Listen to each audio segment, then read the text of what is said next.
Musical Talk, the independent musical theatre podcast at the Edinburgh Fringe.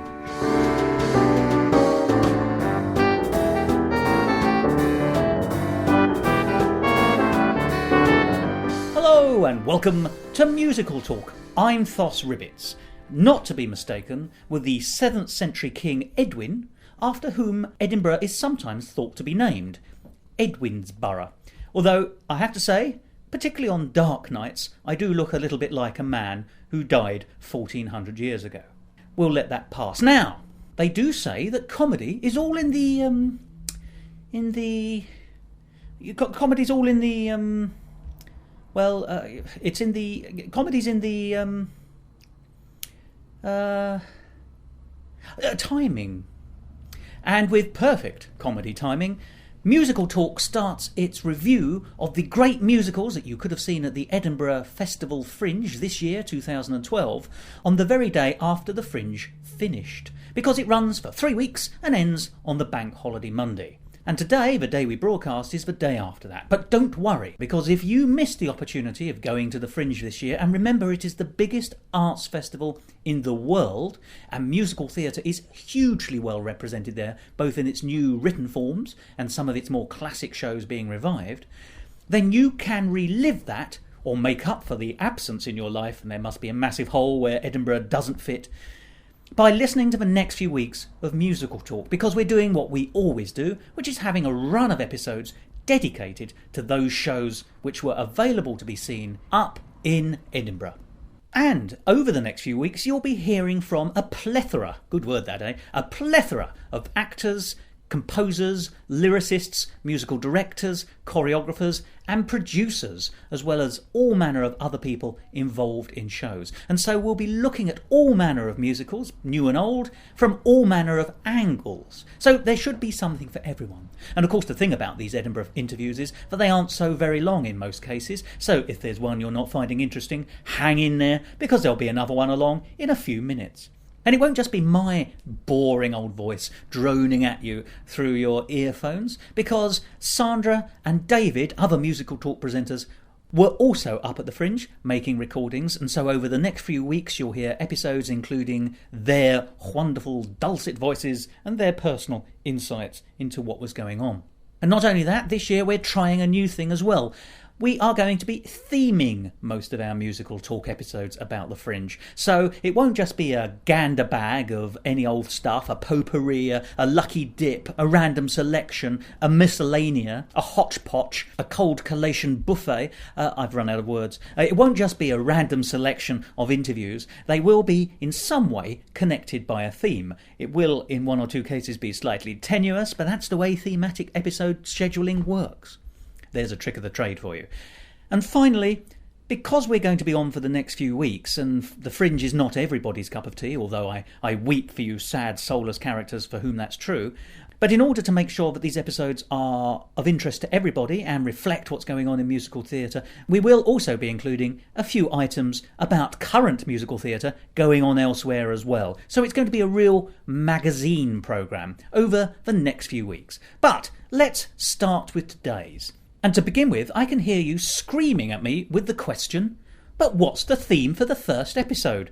At least I think that's what you're screaming. You could just be hollering at the windows of my house, trying to get out.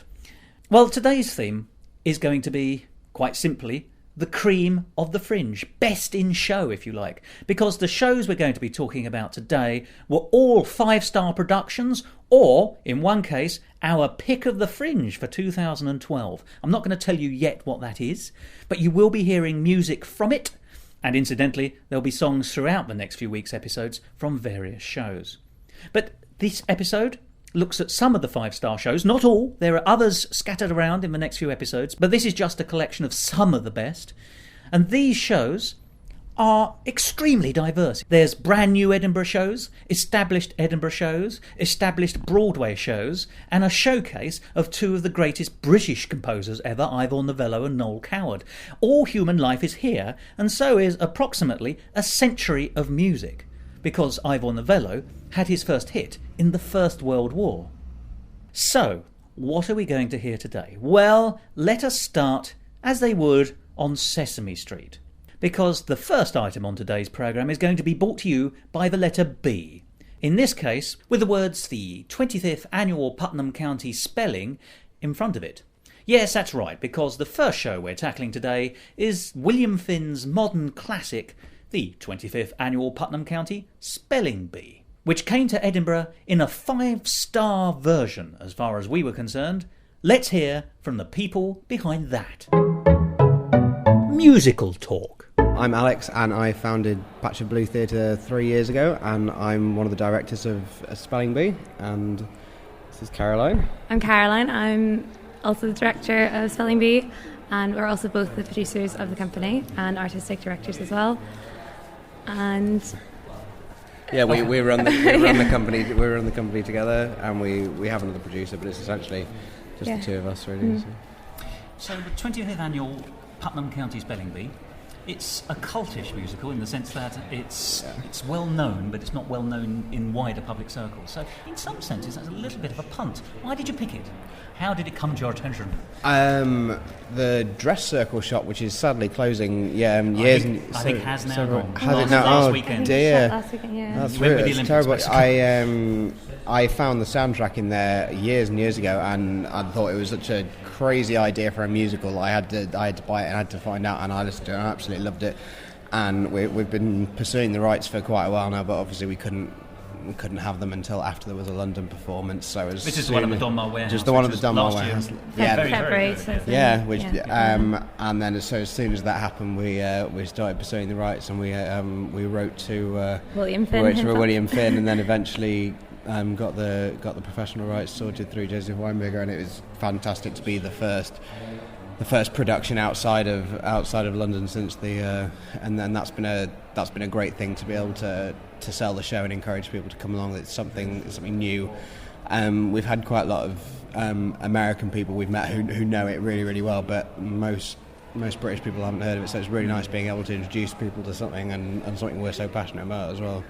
It's a fantastic show, and we're having a lot of fun doing it. It is one of those shows that seems to draw people in. I went with a friend who's not particularly into musical theatre, went because I was going, and he went away saying it was the best thing he saw. He saw 13 shows in Edinburgh. Oh, well, that's he said it was by far the best thing he saw, and he's still delighted by it. And if the publishers are listening, he's going off to buy the soundtrack album when he gets back home. Oh. So it's also generating sales, which is very important. But have you found that there having been a recent London production a good thing or a bad thing? I mean, you've sort of answered that already. I think because we're so far away from London, I don't think it's a great thing to be able to say it's the first time it's been done in Scotland. So I don't think that's hindered us. If anything, it means that maybe a few more people have heard of it. It's bringing a few more people to it, but. I think for most people they've not heard of it at all, and it's really. like this is it is a shame, and I hope we're introducing it to people, and people are going away and buying the soundtrack and watching stuff on YouTube and. I think as a show, it's such an American concept. Oh, yeah. The idea of a spelling bee. We don't really have that in Britain. But we do now. We do now because the idea of spelling bee. The British Spelling Bee is now sponsored by the Times, and there was a big article in the Metro about it at the end of June. The regional heats like the Putnam County one, they take place online in Britain, and then they have a big fan. So it is becoming a bigger thing. We do it online. Rather than have the regional heat, and then when it gets later on in the stages, then they have it manifests heats, as it were. So. It's not as irrelevant to, I think some of there was a bit of a silly criticism that was made of it in London, was that it's irrelevant to us, and it's certainly not at all, because we have spelling bees here, but also the French Revolution's finished, so we shouldn't go and see absolutely Les Mis. What absolute nonsense. Absolutely, because I mean it's not what the focus of the show is growing up and being a 12-year-old and the relationships between the characters. and how we treat our children and what sort of environment we bring our children up in. The fact that it's a spelling bee is any kind of competition. It's very critical of parents, actually. Isn't it? Absolutely, yeah. So let me ask you about tone. Now you've got the you've acquired the rights, you've got the libretto in front of you, and how do you two, as sort of directors, the creatives behind this, the dynamic forces, ladies and gentlemen, how do you then say, right, we're going to do it like this, or we're going to head it off in this direction? I mean, and is there a simple word to describe the approach you were going to take? I think with everything we do, we want it to be as intimate and as interactive as possible to involve the audience, to make them feel more and feel as if they're coming into an environment. Yeah, exactly. Like in this case, that they are the audience of the spelling bee. We last year with Godspell, we involved the audience a lot with helping tell the story, and I think that was our primary concern, was to make it as real as possible, and intimate. as absolutely, as much like a spelling bee as possible, and as informal as possible. We've literally just now been to see Jessie Cave, who was hilarious. And one of the things we loved about that was how much she involved the audience, how just informal and enjoyable it was. And I think that's one of the great things about this musical, that you can make it. You can make it as informal and enjoyable as possible without. I mean, members of the audience actually get to be parents for some of the spellers, and obviously 3 of them get to volunteer themselves to be guest spellers. So it's very built-in immersive. Interaction in there. It's built in. It's great. As I say, with Godspell last year, we put that in, but this a great show for us because it's already there. It's built in. So with William Barfay, or Barfay, however you like to say it, he finds a mother every night. A woman in the audience gives her his bottle, his water bottle, his inhaler, asks her, if she's got his packed jelly sandwiches. And people get really involved. And people get really involved. We had a lovely write-up. Somebody wrote a lovely review of us on edfringe.com say about how her friend had the inhaler, and she'd make sure she kept shaking it every so often to make sure that it was ready for him. It's not often that the audience does the method, is it? Yeah, no, absolutely. People really have been really great at getting involved, and especially when the people who we've asked to spell have been great. People seem to really warm to it, which is great. I think the Fringe is a great atmosphere for that. People up for come things in an environment where they aren't necessarily being seen by all their friends as well. Yeah, absolutely. I think people come expecting maybe something a bit different than your usual theatre experience, so it's really good for us. As a piece, it's actually extremely deceptive, isn't it? Because it's a musical comedy, which is rare enough, and yet, when you finish, you've been put through the ringer because I don't know about you, but I dislike nearly all the parents, many of which are unseen in this. Absolutely, You realise what they're putting their children through, or what these children are doing in order to try and impress these really dreadful adults, for the most part. So you've got that sort of failed relationship, which is a big William Finn thing anyway. I mean, pretty much all his shows about failed parental bonds. But you've also got this, you've got the genuine sentiment. I mean, the William Barfay character is such an unpleasant child, and yet at the end you root for him, not to win the contest necessarily, but for him to make a friend. Yeah, so it is about the human connections, the human bonds. Do you think the text itself speaks that enough, or do you have to direct that through as well? I think maybe it doesn't, because as we were saying about London, I think that was maybe one thing that didn't come across, the human element of it. So I think with certainly one thing we'd tried to do with the character of Olive. I see you were definitely keen to give her more of a personality and more of a life. Really, Olive's the way that we've portrayed Olive. She's quite quirky, and I think you could definitely play her as just a really deadpan character. I mean, the most important thing with this is to think that the characters are real people. They're real kids, teenagers, and adults. The first thing like we did that, before we even started looking at the script with the actors, the first thing we did was we sat and watched Spellbound, which is the documentary film, about the... Yes. And not the Hitchcock murder mystery. Not that... no. The one with all the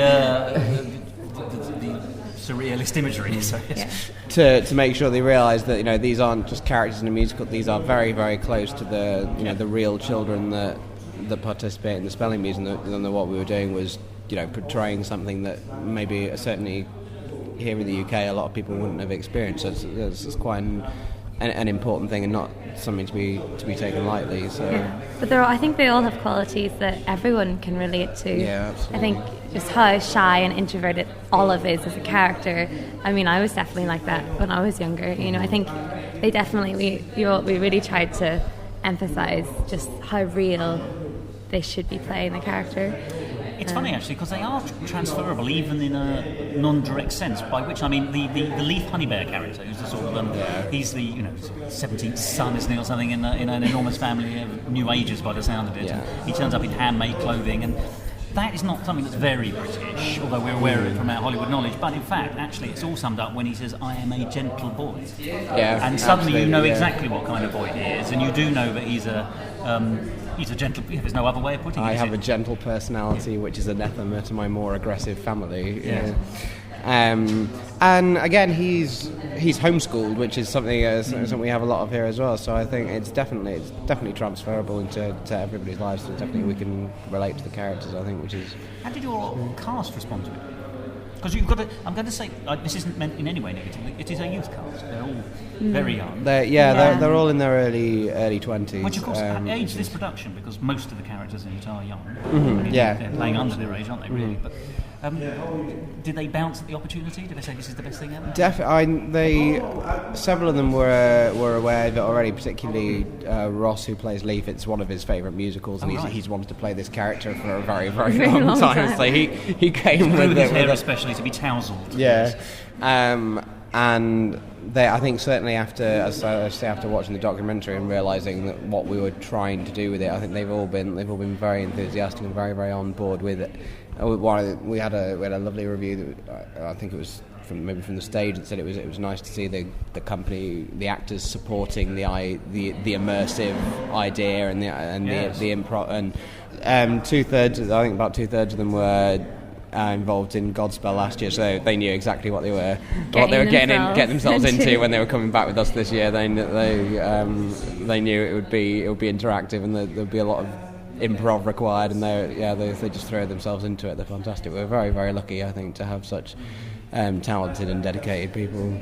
But it is the intimacy of the piece, and it's the intimacy that you've managed to generate, possibly through that connection, actually, which I think really is what marks it out as being something special. I mean, it's a very strong book, it's a very strong score, it's very well produced, but it's also been extremely well directed. You have. Oh, thank you. You've made forgive me. It's easy to theatre comes in two types, very roughly. There's the type you watch and the type that you feel and engage with, and this is very much the engagement. I mean, you were talking about having the actors in character, talking to people as they sit down. You're blessed with the venue in a sense because unlike there's no circle or anything, so your actors are with all the audience. There's no way that anyone's going to get away without. It's a great venue. Yeah. We were offered a bigger venue, but we turned it down in favour of this one so we could have that. You're right. Have that intimacy. Perfect decision, if you don't mind me saying. Because forgive me, if you plop this in the Colosseum, it wouldn't work. No, absolutely. Definitely not. I appreciate there's a different city at the moment, but you get the idea. Yeah, no, definitely. Audience response has been absolutely positive, hasn't it? I mean, just the day I went, you could tell the room was full of audience energy, which isn't always the case. No, it's brilliant. It's such a musical as well that it really thrives on the energy of the audience. And once they're enjoying and laughing at the jokes and all the definitions and the sentences, it really helps. We have so much fun every night. And also it's a different show every night with different guest spellers. Different guest spellers, different definitions different words, sentences and words change every night.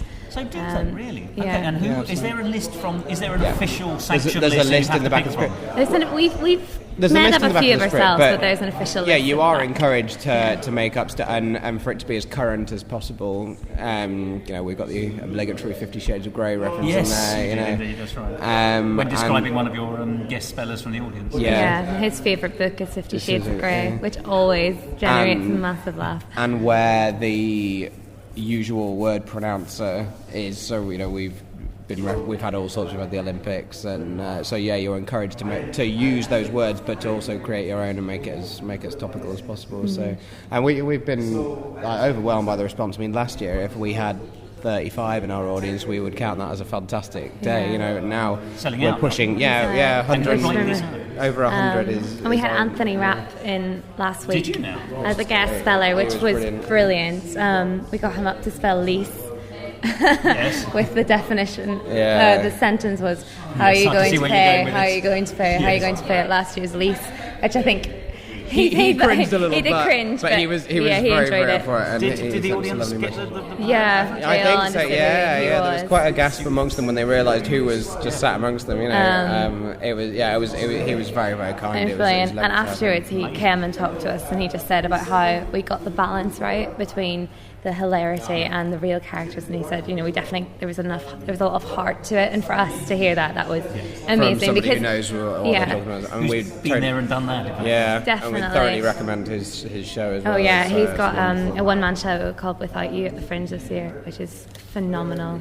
Absolutely wonderful. Piece. Very, very moving. But no, so that was amazing, and I think just to have comments from other people to say it's really funny, but it's also really heartfelt, and you go away with like a warm, fuzzy feeling, and that's but it's for true stories that linger. That's what we were going. Yeah, it really is. That's what we were going for. Yeah, it's wonderful. It's so lovely to have people enjoy it. Yeah, there are some audience favourites now, aren't there? I mean, forgive me, Leaf Honeybear was pretty much Leaf and Barfy. Yeah, everyone loves Barfy. Definitely. Although I think pretty much everybody's been mentioned in reviews now. In the different reviews, Well, you haven't let any of the characters not have their time, because there's one or two characters are slightly more underwritten, shall we say, than one or two of the others. I think Marcy there could be more to Marcy, but then obviously she has that great song with how she speaks 6 languages and does the piano Mozart piece and all the dancing. So, but that song is the thing that fills her out, because up to that point, she's the worm that turns in a way, obviously. Yeah, but no, she turns unusually away from success, if you want to put it that way. Splendid. For me, it was absolutely a 5-star show. There's no doubt. Thank you very much. I'm going to say it was better than London, and that's not just flannel. That's absolutely true. It worked at every level. From top, the subtleties came out, and that business I was talking about between watching and engaging, absolute engagement. So my question, therefore, is: we know the audiences have liked it, and we know the reviewers have liked it. What have people been saying about you? Wow! I mean, there's been some absolutely lovely reviews, and we've been blessed to have so many different reviewers come see it, because in such a competitive environment, having some great quotes to throw around is You're a must see. Oh yeah, the stage gave them a must see on the second day, which was unexpected and amazing. Elaine Page recommended us on her Sunday show on Radio 2, which was nice. I think a lot of people are just interested in the company and Patch of Blue. Who are we? What are we doing next? What have we done? So what are you doing next? Well, what's your website? We're kind www.patchofbluetheatre.co.uk. And that's the British stroke French spelling of theatre, isn't it? Yes. British theatre spelling. We're going to be having a little break for a bit, because I'm going to Mount View to do the postgraduate directing course, which is really exciting. So I'll be, we'll be relocating to London. Londonwards from September. But then we're currently discussing plans for next summer, and hopefully be doing some work in London in the near future. That's the hope. So let me know in advance when you're coming down or what you're doing, so that I'm very happy to come and chat with you before things happen. That would be brilliant. Do a bit of a boost, hopefully. Definitely. Well, I mean, it's a cracking show, a 5-star show. Everybody's saying so, and that's not always the case. So, all power to your elbow. Patch of Blue, clearly a company to be paying attention to for the future. It's going to become a bigger patch, I think. May become a blanket.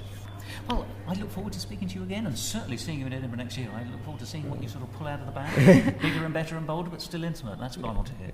Thank you very much. Thank you very much.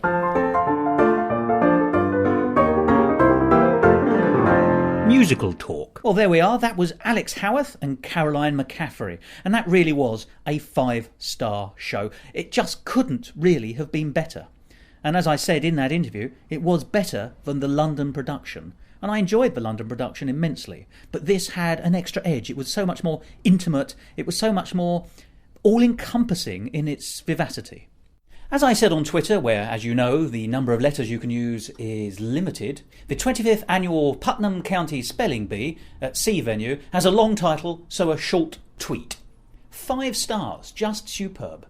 And do go along to www.patchofbluetheatre, fringe.co.uk to find out more about that company. Well, from one 5-star show to another. We're now going to be talking to Christian Butterworth, who was the man behind the new production of Dougal Irvin's Departure Lounge, another 5-star show. And I hope you enjoy this discussion, which also includes David Kingsmill. Musical Talk. So I'm Christian. I am the producer for Inset Theatre, and we're producing Departure Lounge at the Edinburgh Fringe Festival this year. Now, Departure Lounge is, well, I'd say it was a tried and tested Fringe favourite, really, isn't it? Dougal Irvin brought it up a few years ago. Yep. It's been massively successful pretty much everywhere. It was down in the Waterloo Theatre, I think, last year or early this year. But you're an independent company. You're not connected with Dougal professionally, are you? Although he's given you his blessing, I know. And that's basically, the show started in 2005 and then 2008 at the Fringe. And then it's done Waterloo East in London, and then it did Chicago and New York, all under Dougal's sort of work. That's him going there, being the supervisor on those parts of the shows. And then we approached him late last year and asked to get the rights to do it, the first sort of semi-professional, professional production in the UK. So we've been licensed for that. So even though Dougal's not directly involved, he has been up and he's come here for workshops with us. He's sort of come to give us tips on the music and the guitarist and things, so he's really helped. Oh, he has actually sort of given so he has been physical backing, if you pardon the expression. So we had so when the show started in February at the Unity Theatre in Liverpool, so we did a 4-night run there, and that's what we've transferred from. So sort of Christmas time he came up and did a weekend workshop with us here for the day. So we showed him what we'd done already and just all the little tips and things he's learned from the past sort of like 6 productions off it, and little things, like little bits of the music that he changed and things. So it's really useful and really helpful actually. It's also interesting how Dougal's developing his own work as it goes, funnily enough, because I mean, at that time he was thinking development of In Touch, which was the musical he was doing down at the Bridewell Theatre. So the challenges, what were the challenges of putting on Departure Lounge for you? I think the biggest one is we're a new company and we've done small scale theatre before, into like hiring the theatre out, but never the Fringe. I think me and Laura, my co-producer, we came up last year for a day and saw a couple of shows. A day? Yeah, and we've had to put the show on off the back of that. That's quite a challenge. I don't think we've done too badly. No, the show's excellent, but there are a lot of pitfalls in Edinburgh which it's easy to fall into if you're not looking. Yeah, well, we've had an excellent PR manager, and the director and musical director both done many shows at Edinburgh Fringe before, so that's really helpful to have those on board. But I think the biggest challenge, well, it's not really a challenge, it's the fact that we're all students or graduates as a company, so it's an experience for us all doing a long run show. I think the longest we've ever done as the cast have ever done is like 4 nights. Oh right. At university, and then to try and move that onto a long run, really, 12 shows, 13 if you include the dress rehearsal. All little things like that. So rather than just starting straight away, we decided to pay for a dress rehearsal and things just to try and get the show as best as it can be. Also, one of the biggest challenges as well, because the show is already staged in quite a big studio theatre in Liverpool, trying to move it into the Studio Augustins, which is, well, it has a big buttress in the wall and there's poles and things, so we had to re-rehearse the entire show to make it fit. It's a very odd shaped space, that one, isn't it? Because as you say, there's a sticking out wall right in the middle of it, which we saw Armada there in the same venue, and yes, they used it to suggest rooms and compartments, which is harder to do when you're in an airport. And you have the downside of also having a pole slap bang in the middle of centre stage at the front of the stage, which actually you ended up using. Yeah, our lads aren't really shy about things. They will use the pole and they'll enjoy using it at the same time. Oh, good. I've seen them on the mile. They aren't shy at all, are they? No. When they go up the mile, they wear kilts, which of course is not part of the show. And indeed, I think on one of the few sunny afternoons we've had in the last week, I walked past and they were all lying on the floor sunbathing topless. Yeah. And drawing a great deal of attention, I couldn't help but notice. That's something we suggested. That's just the lads themselves wanting to sell the show, and they just and they got out there and they just did a really amazing job, sort of. Well, with a show like this, what do you think has actually sold it? Because obviously we were there. It was an almost, if not sold out. It's pretty much full. Yeah, I think it must have been a sold out night. How much of that do you think is the reputation of the show, and how much of it do you think is actually graft on with the company's part on the mile? It's been an interesting one. So, like the start of last week when we turned up, we were out flyering every day to pick up audience numbers, and as sort of the weeks the weeks progressed. We've not necessarily stopped doing the promo, but it's sort of quietened down a little bit, but we're still seeing the same audience numbers. You've got the momentum going already, really. Yeah. And I think there is a lot of following to the show, because it was obviously a Fringe favourite when it was here first time round, and it's had such following in London, and it's got this cast recording. So I think there is already a buzz about the show. But I think you're dealing with a successful show, which helps bring its own audience, of course. I think as well what's really helped is we've brought a completely fresh look to the show as well. It has been reworked quite a lot for our company, sort of the way the guys are moving about, the choreography. It is a very energetic show, which I think sold it really well. Also, the promo on the mile with the lads sort of being lads has really helped as well. I think it is all about drawing attention to yourself and making your presence known, and I think we've done quite well at that. As a show, it's quite interesting though, isn't it? Because myself and David and another friend of mine called David, because I've only got a very small brain and I can only deal with one name at a time. The other David loves musical theatre, but he's not a devotee, and he's a very gentle man. So he wanted to see the show because he was aware of it, and it was a hit previously. So, all these things you were talking about. But when the show started, he said to me afterwards, he was a bit worried because it's quite laddish to begin with. In fact, it's quite laddish all the way through. And it's easy, I think, if you give it a very cursory look, to think, actually, this is just 4 lads being horrible and vulgar in an airport in Spain. But of course, it very quickly, that belies the truth, because it very quickly becomes apparent that actually we're talking about the emotional underpinning of each of these characters. There's a lot more sensitivity going on, and in fact, whilst there's a great deal of facade going on as well, because there's insecurities aplenty. So in fact, it talks about the truth of teenage and youthful insecurities and the nature of friendship, and how that all transmutes as you finish one phase and go into another. I mean, that's overtly stated that they're in the departure lounge of life as they finish school and go into university. And so within about 10 minutes, he said he was completely sucked into the whole thing, because he realised it was talking about truths that we've all been through, even if we haven't necessarily been sick in a departure lounge in a Spanish airport. I know I haven't. So actually, I think it's got a great draw beyond the laddishness. Does that present you with a problem, though? Because how do you... I mean, the lads who are in it are quite laddish, at least in their public performances on stage and up the... they're a bit posy in some senses when they're on the mile. How do you actually get across the fact that this is about truth, or has that not to be? That doesn't seem to be a problem. I don't think it's. You said long-windedly. So obviously there is quite a lot of pathos in the show. It is really, there is that. It's a really touching story to it, but it does have that very much laddish quality to it, and that's the first impression you get. I mean, the Brits on Tour, the first song. Yes. If the first thing the audience is going to see the show, and it's that's going to make it or break it for them. Yeah. But I think, like I said, within the first 10 minutes, the story starts coming out and things, and it is difficult to try and sell that to people or get people to understand that it's not just 4 lads bouncing around on stage with a beach ball and making crude jokes. It is difficult to try and get people to understand that there is this sort of story to it. But I think it is a case of that first couple of performances, when the audience start to see that, and it does start to sort of filter through that there is actually a touching story to it, which I think has been picked out in quite a lot of our reviews as well, where it isn't just a laddish quality, there is that backbone to the story as well.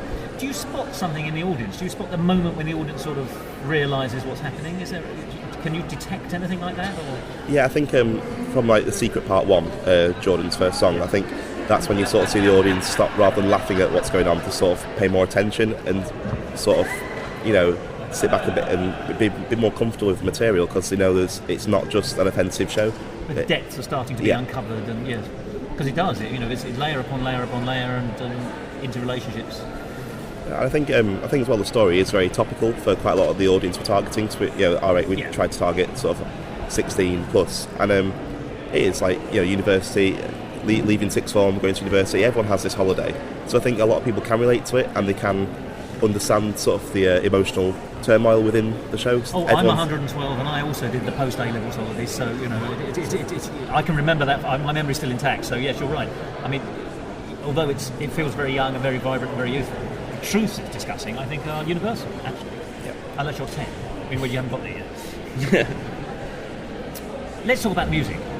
Very intensive guitar work for the 2 people doing it, who were absolutely fantastic. We were both discussing this earlier, weren't we? What challenges have they had to face, apart from sore fingers? Learning the show in a week.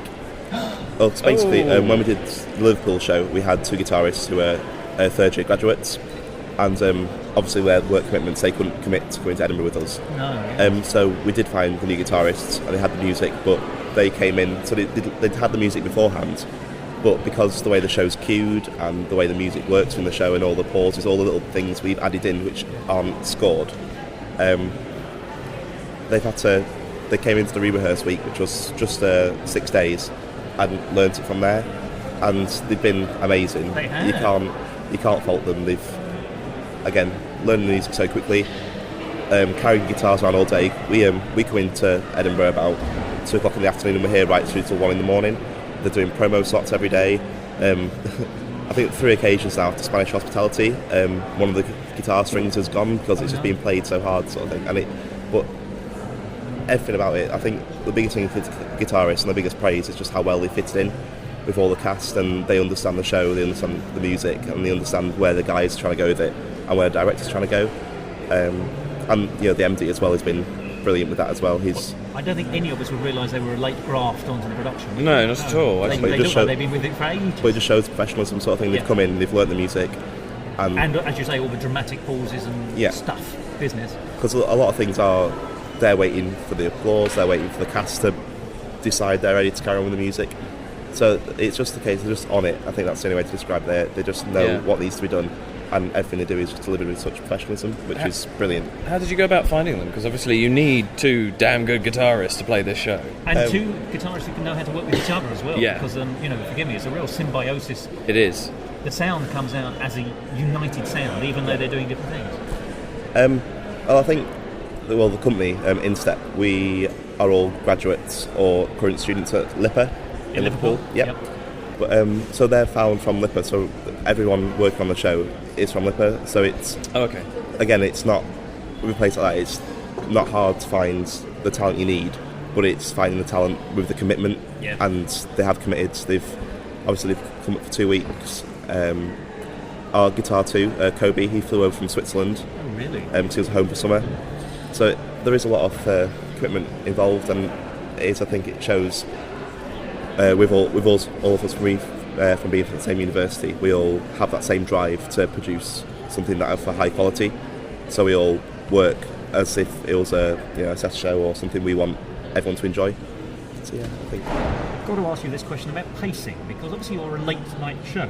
You think about Edinburgh, there's shows from 11 o'clock in the morning, and then one show's out, 10 minutes later there's another show in, all the way through. You're one of the last shows of the evening, in a sense, sort of 10 o'clock, 11 o'clock, up to midnight. You've been out on the mile, or your colleagues have all been out on the mile. How do you, as a producer, maintain the health and sort of integrity of your colleagues who are actually performing musically and on stage? I think so they're fit to do a show at the end of the day, essentially.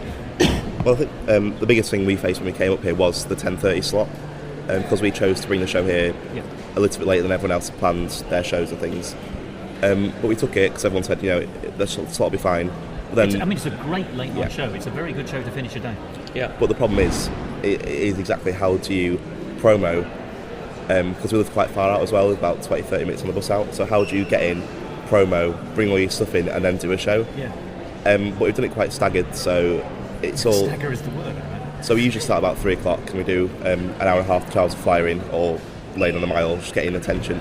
But regularly we'll have breaks, and but not 15. We'll have a good 2 hour, hour and a half, 2 hour break, and the cast just go sit in a pub and just chill out and have sort of time for themselves. Let's just stop that for a second. You find them, you help them relax by inviting them to sit in a pub for 2 hours. They don't drink though. They are very very well behaved. They're good professionals. Good, I was going to say, but that could be a recipe for disaster. I don't know the name of the show, so I can say this legitimately. I heard someone walk on the other day, and I was going into another show, and I heard genuine concern from some techie people because one of the actors in a show that was about to start somewhere had turned up smashed.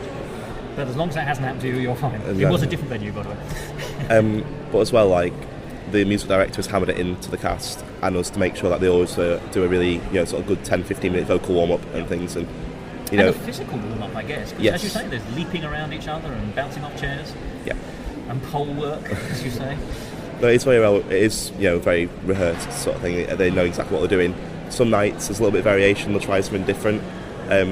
But yeah, it is all about their health and things, and I think for the first time they've done a 12-show run, hats off to them. It's been amazing how they've managed to cope, and on 11th show tonight, and they're still smiling, fighting fit mostly. So yeah. Let's talk about how the audiences are taking it. It was very lively the night we went.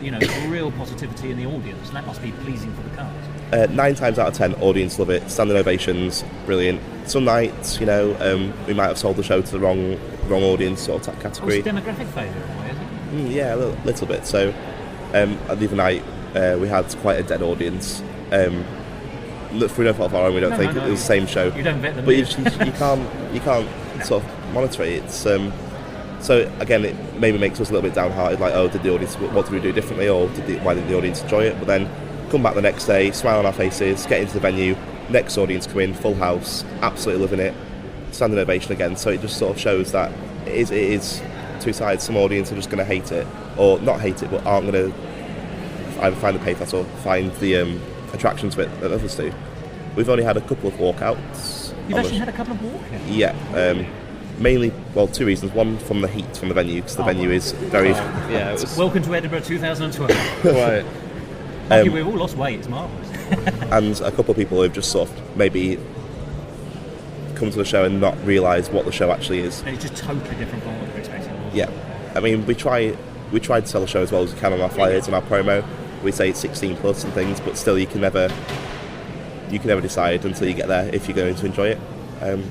Yeah, 9 times out of 10 the audience has been fantastic, and again really supportive. Like, our Twitter feed after every show is just positive praise sort of thing, say, well done, loved it, coming back next couple of nights and things. So that's a big boost to us as well. It sort of makes what we're doing worthwhile. I think that's, again, keeps the energy going for the cast, and makes it worthwhile.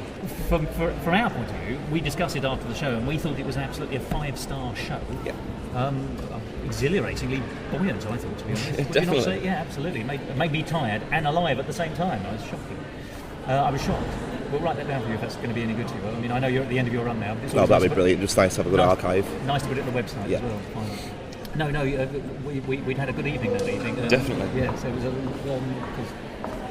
I also saw the annual Putnam County Spelling Bee. I can never remember the title, but and that was also a cracking show. So I was having a marvellous evening. Thank you very much indeed. How are the audiences taking it? You've said that it's very buoyant, but how are the reviewers taking it? Because you've been getting stars plenty, haven't you? Yeah, so audience reviews on average are 5 stars, above 5 stars, they love it. Reviewers averaging 4 stars. We've had 1 3-star review, which is a little bit disconcerting, because if you read the review... Did the text not match the stars, by any chance? Pardon? Did what they were saying in the text not actually match the number of stars? No. There's a lot of that happening this year. So a lot of people are saying it doesn't seem to tally. We got given 3 stars by a certain reviewer, and the first 2 paragraphs of his review are basically telling us how we've got a homophobic show, it's all, gay this, gay that, and it's, just crude and rude. However, he just seems to go on to contradict himself throughout the review. It's commenting on how amazing the cast are, how good the guitarists are, how nice the story unfolds. And it's just like he's written the review in just prose and not reviewed what he's actually written, giving it its star rating. And it's a little bit, disheartening to think that someone, when everyone else is giving the show a certain amount of stars and things, and because I think the idea of reviewing is meant to be impartial. You're meant to review the show, not personal opinions, maybe. And if you read the first part of this interview, the review, there's a little bit of a political diatribe, isn't it? Yeah. I would like to say on the record, by the way, that it is not a homophobic show. If anything, it is about the journey away from homophobia. Yeah, I think they've completely missed the point. Yes, I should say. Did they stay to the end? Because that feels to me like... They did stay to the end, and it's really just the review is very contradictory of itself, but we've had about 6 reviews, all 4 or 5 star, and that's been the one blip on the radar. But for what it's worth, virtually every company I've spoken to, and I include my own performance in this, has had a review that has been written by somebody who doesn't know how to write a review. Or know what they've seen. Or know what they've seen. There's a lot of misunderstanding of text going on. Yeah. Yeah, so you're not alone in that. Also, the massive variance between the stars is a common phenomenon. People are getting anything from 2 to 5, it seems to be spread. And then when you read the text and compare it to the number of stars, sometimes it's absolutely a disconnect. So. There's one publication where the reviewer writes the review and the editor assigns it a star rating. Yes, I've heard that, funny enough, but we won't say anymore. I think with Edinburgh as well, the way I've sort of seen it from my first time here is, as soon as Edinburgh starts, everyone becomes a reviewer. Not necessarily who reviews constantly throughout the year. People come up and just like, I'm going to review for this week. So they are recruited. Some of the bigger reviewing houses are recruiting people, but they are necessary. Not that you need experience, but you do need to understand what you're seeing. As well, presumably, with Edinburgh, the editors just don't have the same amount of time to review the reviews as much as they would normally. But I mean, like I said, 9 times out of 10, the reviews we've got are just brilliant, and hats off to the cast. Well, you've got a top-notch show. You've got a top-notch cast. I think, frankly, it's a top-notch everything, isn't it? Really? Yeah, absolutely agreed. The show is about to finish, but the company you said was Instep. Yeah. Do you have a website? We do. It's www. That's easy for you to say. insteptheatre.co.uk. And on that, it's just got links to our previous shows, and it'll be what we're doing next. We're meeting, me and my co-producer are meeting up next week to just talk about what's going to happen next. There is potential. We've had a couple of offers to take the show on a small tour. Fabulous. Just to try and get it around some more university towns and just get, again, I think it's the biggest thing is getting the material known by more people, because it is such brilliant material, and it'd be a shame to people to not know about it. Dougal Irvine is one of our foremost up-and-coming musical writers, I think. I agree. No, he is just brilliant stuff. Again, it's all about the support he gives us. Like the other day, he just called the cast on the first night to be like, guys, good luck tonight. It just... As long as there wasn't a solicitor's writ the next morning, you've done well. I think the biggest thing, he cares about what he's written, and he wants everything he's written to be the best quality it can be. And I think, hopefully, he thinks Instep are doing that, because our values as a company is we produce new musical theatre, and we try and make everything as professional as we can do. And hopefully, I think you've seen that. You succeed. Yes, have nothing to worry about there. So go to the website, see what's going on, perhaps catch Departure Lounge around the country if that's possible, and if not, then see what else is coming up.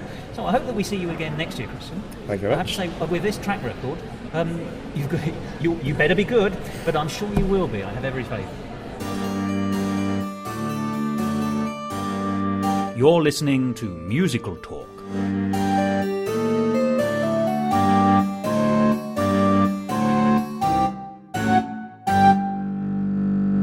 Well, there you heard David Kingsmill and myself talking to Christian Butterworth behind that new production of Dougal Irvine's Departure Lounge, which I think in some ways can be described as a modern classic. It's the ideal show for Edinburgh, it's a perfect one-act show, and it's very British in tone, I must say. It's a good example of a good modern British musical, and it hasn't lost any of its edge in the years since it was written. Dougal Irvine, one of our most impressive new young musical writers, and we'll be hearing more from him in an exclusive interview about his latest show, In Touch the Musical, which also premiered in Edinburgh a few years ago, in a later edition of Musical Talk, so do stay tuned for that. And as I said, that was another 5-star show. Exhilaratingly buoyant, it made me both tired and alive at the same time. And as I said on Twitter, Departure Lounge at Paradise in St Augustine's, the venue, it's a 5-star new independent production, the perfect Ed Fringe show. The guitarists alone deserve medals. Fab. And incidentally, if you'd like to follow Musical Talk or me on Twitter, you can do so. There's the Musical Talk Twitter feed, and there's me at Musical Talk Thos. So why not come along and follow Musical Talk, and indeed, if you're so minded, me. Now, the next show we're going to be talking about is a huge contrast and yet very similar. Similar because it's yet another 5-star show at this year's Edinburgh Fringe, but very different in what might be termed class. Now, Departure Lounge, as we discussed, is quite laddish. It's quite rough around the edges, or at least the characters are. The show itself is a highly polished jewel, but the characters themselves are, as indeed one of them questions in the text of the musical, sort of louts. The next show couldn't be more different on that front, because it's called The Two Most Perfect Things, and it's a musical version of the lives of Noel Coward and Ivor Novello, who are still two of Britain's most successful musical theatre composers. And whereas Departure Lounge had 4 young men in their holiday gear, t-shirts and shorts for the most part, The Two Most Perfect Things starts with 2 gentlemen in perfect interwar dinner suits and 2 fabulous female singers in wonderful ball gowns in the most splendid Art Deco set. A marvellous piece of simple but delightful set design, something we don't talk about nearly enough on Musical Talk. But let's talk to one of the devisers of the show, and indeed the musical director and the man who sat at the piano and played all the wonderful music during the show, Stuart Barham. Musical Talk. Okay, so I'm Stuart Barham, and I'm the co-writer with my friend Adrian Fisher. We've written The Two Most Perfect Things, which is a celebration of the lives of Noel Coward and Ivor Novello, using their words and music. I'm the musical side. I'm also the musical director for the cast, and we're producing it as well. We've just finished doing a month in Hammersmith, in the Riverside Studios in Hammersmith, where we filled the houses, which is always very rewarding. And we're here for the month of August at the Roxy Central, enjoying ourselves, I have to say. The audiences seem to be loving it. I don't know if that's surprising or not, but we're very chuffed that they are. It's been a project for about 6 years, where Adrian had the idea of putting the 2 lives together. Because they ran at the same era, Noel Coward, Ivor Novello. Ivor Novello is slightly older than Noel Coward. 1893, I think. 1893. And Noel Coward, as he keeps telling us, Yes. is as old as the century. So he was born in 1900. And they were great friends and colleagues. And they, at times, suffered each other. Yes, there's a touch of rivalry in their careers. There was rivalry. Coward having a very caustic tongue, and Novello was just a nice person. He was nice to everybody. He didn't really say a bad word, whereas Coward came out with all these caustic remarks about everybody. Actually, well, it's appropriate to say his career and indeed his attitude is bittersweet, which is ironic. Bittersweet, absolutely. Well, now you see, up here at the festival, we have to do a 70-minute show.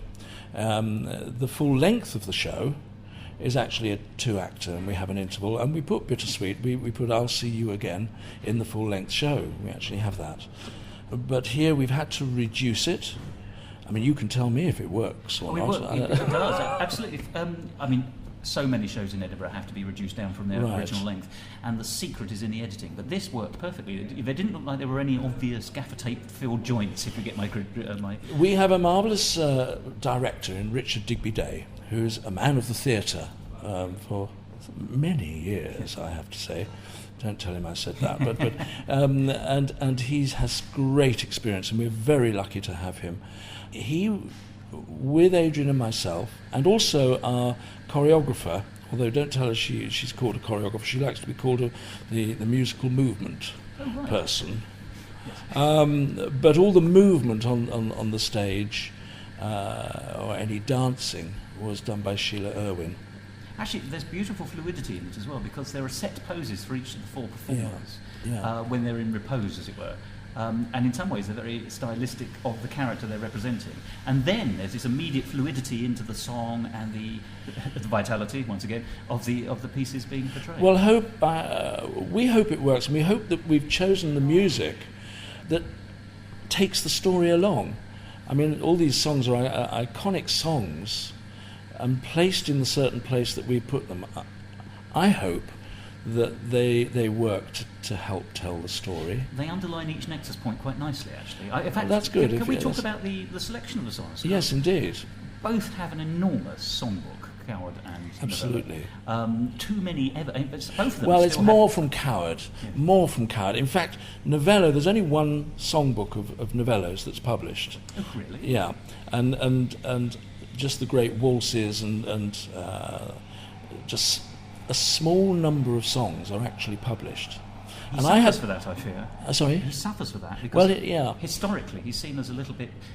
I fear that history hasn't been kind to Ivor Novello because he's slightly seen as a sentimental balladeer, shall we say. Well, that's true. But there are more things to him. Very much so. I mean, he did write comedy songs. In the full version, we do a comedy duet that he wrote for a review, which we had to take out, unfortunately.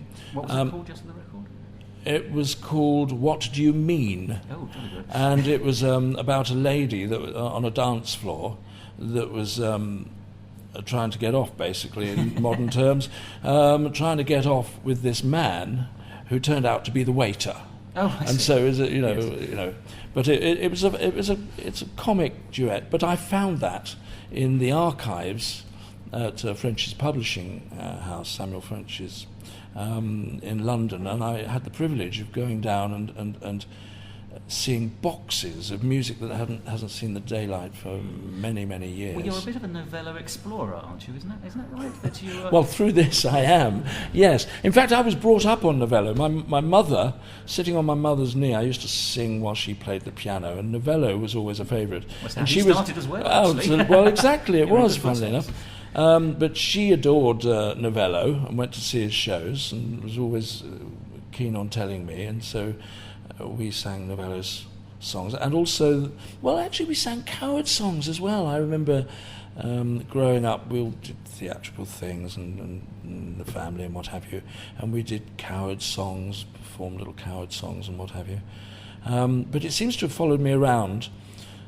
Coward, I did a show. Do you remember Derek Nimmo? Yes, he used to do, the late Derek Nimmo, sadly, and he did tours of the Far East and the Middle East, and he'd take really good people across. And I did a show for him called Oh Coward, which is one of the great reviews. Isn't one it? of the great reviews. It come out at the same time as Cowardly Custard. Well, the one that we did was an amalgamation of the two. Oh, I see. And it was directed by a great lady called Wendy Toy, who Famous singer. well, she was a dancer, and she was in the film The Red Shoes, and yes. Maura Rashir and Helpman. But so that's Coward. I mean, and then we get to do this, and Adrian comes along with the idea, and he writes little scenes. He does the research on the words, and we both turn it into a play, because there's lots of scenes, long sort of lecture-y type things. You might have noticed there's quite a few dates. Well, there were even more dates. Oh, right. And it I didn't want it to be. We didn't want it to be a lecture, Yes. as such, and it's very easily done with this sort of thing. There were some imaginary scenes that we've had to cut out, which were funny, like the mothers with Mrs. Worthington. We, in the full-length version, we do the full three choruses of it, interspersed with some bitchiness from the mothers, because they were a little bit like that to one another. Yes. Rivals. Mama Roses. Exactly. Ambitious for their children. And so here we are. It's been honed and honed and honed. The year before last, we did it at Jermyn Street for a week. And It's a great success, I think. well, it was. I mean, it only holds something like 58 It's seats. or bijou, something. I think It's that might bijou. be- That's the word. And although it was that small number of people, we had people queuing up for returns, so that was quite rewarding. Yes. So we filled it every night. Hammersmith was 156, to be precise, 156 seats, and we filled that. And here it's 250 seaters, and the Edinburgh Festival Fringe being what it is, our first performance was something like 10 people in this 250 seater. Yes. on the 2nd of August.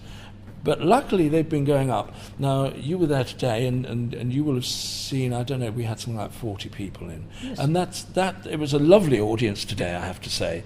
It was very we wanted to encouraging. clap. We wanted to well, clap that's very great.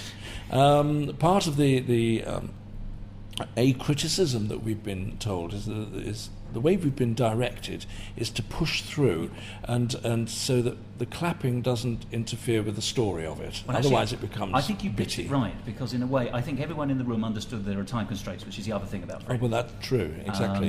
And so people knew they couldn't clap every number, but when they knew there was when one of the numbers is done in full, as it were, and there's an obvious breathing point, then you get all the applause for the last few songs wrapped up in one. Today was lovely. On Sunday, we had a day off yesterday, but on Sunday, we actually wanted to allow or be aware of clapping, of allowing clapping. Not one number was clapped. Oh, really? Not one. But sometimes that's... And at the end, they loved it. Yes. But even, you remember that we do a little dance number, Men About Town, with the top hats From the and Red canes. Peppers, yeah. Well, the Red Peppers. And they, it's an obvious finish. Total silence. Really? Total silence. But some audiences are like that. Some audiences absorb their appreciation and then let it out in one big sort of Every audience is appreciative different. burp almost. That's very true. That's very true. But you were a lovely lot today. Well, it you made it makes easier for us. worthwhile. It was a good show.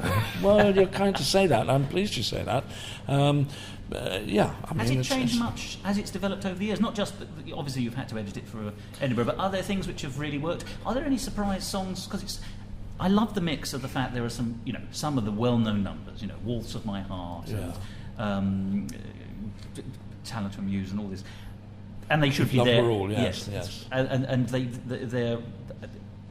And they must be there. But there's also other things as well, which I suspect a lot of people won't have heard.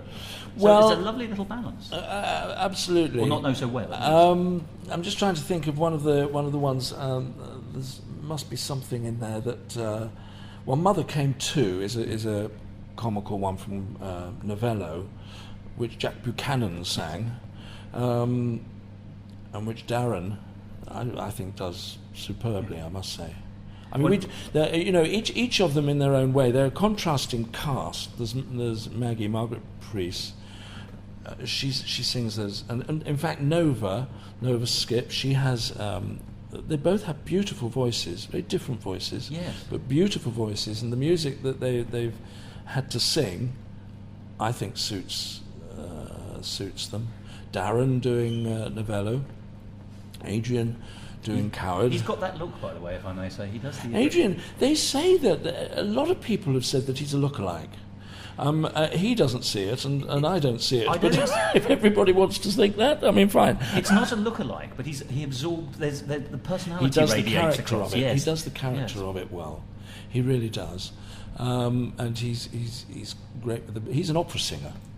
He's actually an opera singer and lives in Belgium. Can you believe? We all sort of come from all different parts. He lives in Antwerp, and he's sung at Glyndebourne and sings with the Antwerp Opera and Ghent and what have you. And so he's got the operatic voice when he sings. In the full length version, we do there's what we call, I don't know if it's a good name to do it, but we call it a concert at the end. Instead of the curtain call, we do that little one piece that you saw. We do an 8-minute. What might be called a medley? It's a medley of songs which are the big hits that we haven't been able to get into the play, which people want to hear. In fact, when we did it in Jerm Street, it was a 20-minute medley, so we learnt from that. We had to cut it down, and it's been honed from Jerm Street. Before Jerm Street, we actually did it, believe it or not, in Monaco. Really? Yes. Well, the dinner shoes would have come in handy. Well, the dinner, exactly. It was a dinner theatre, and we did it for an hour with the original material that we'd done with these scenes that Adrian had invented, yes. A lot of scenes that he'd invented, and it went well.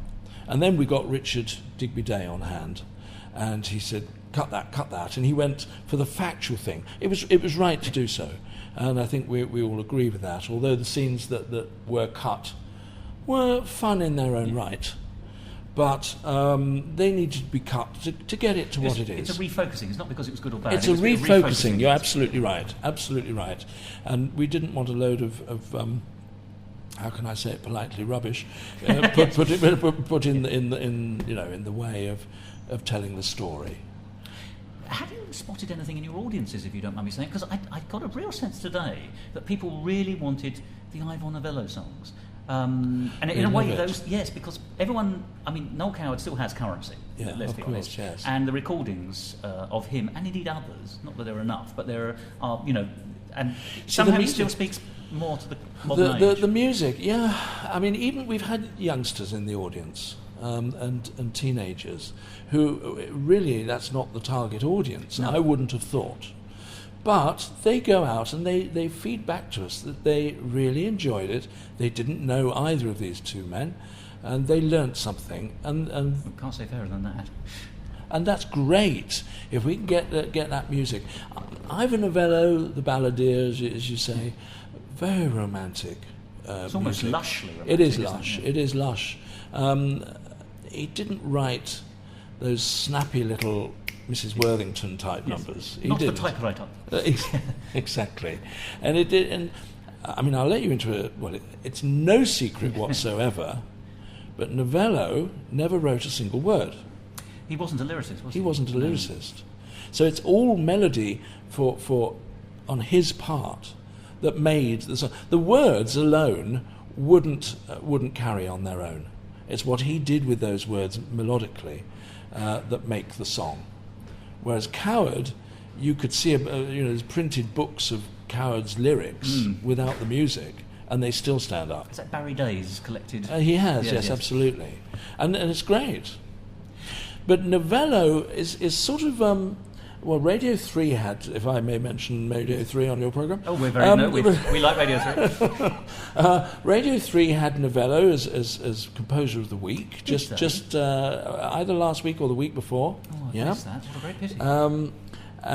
We were on Radio 3 at 5 o'clock, and the proms, there was an Ivor Novello proms just recently. Yes, I spotted that. With Simon, what's his name? I always muddle him up with Simon Callow. Yes. Not Cowell, but Callow.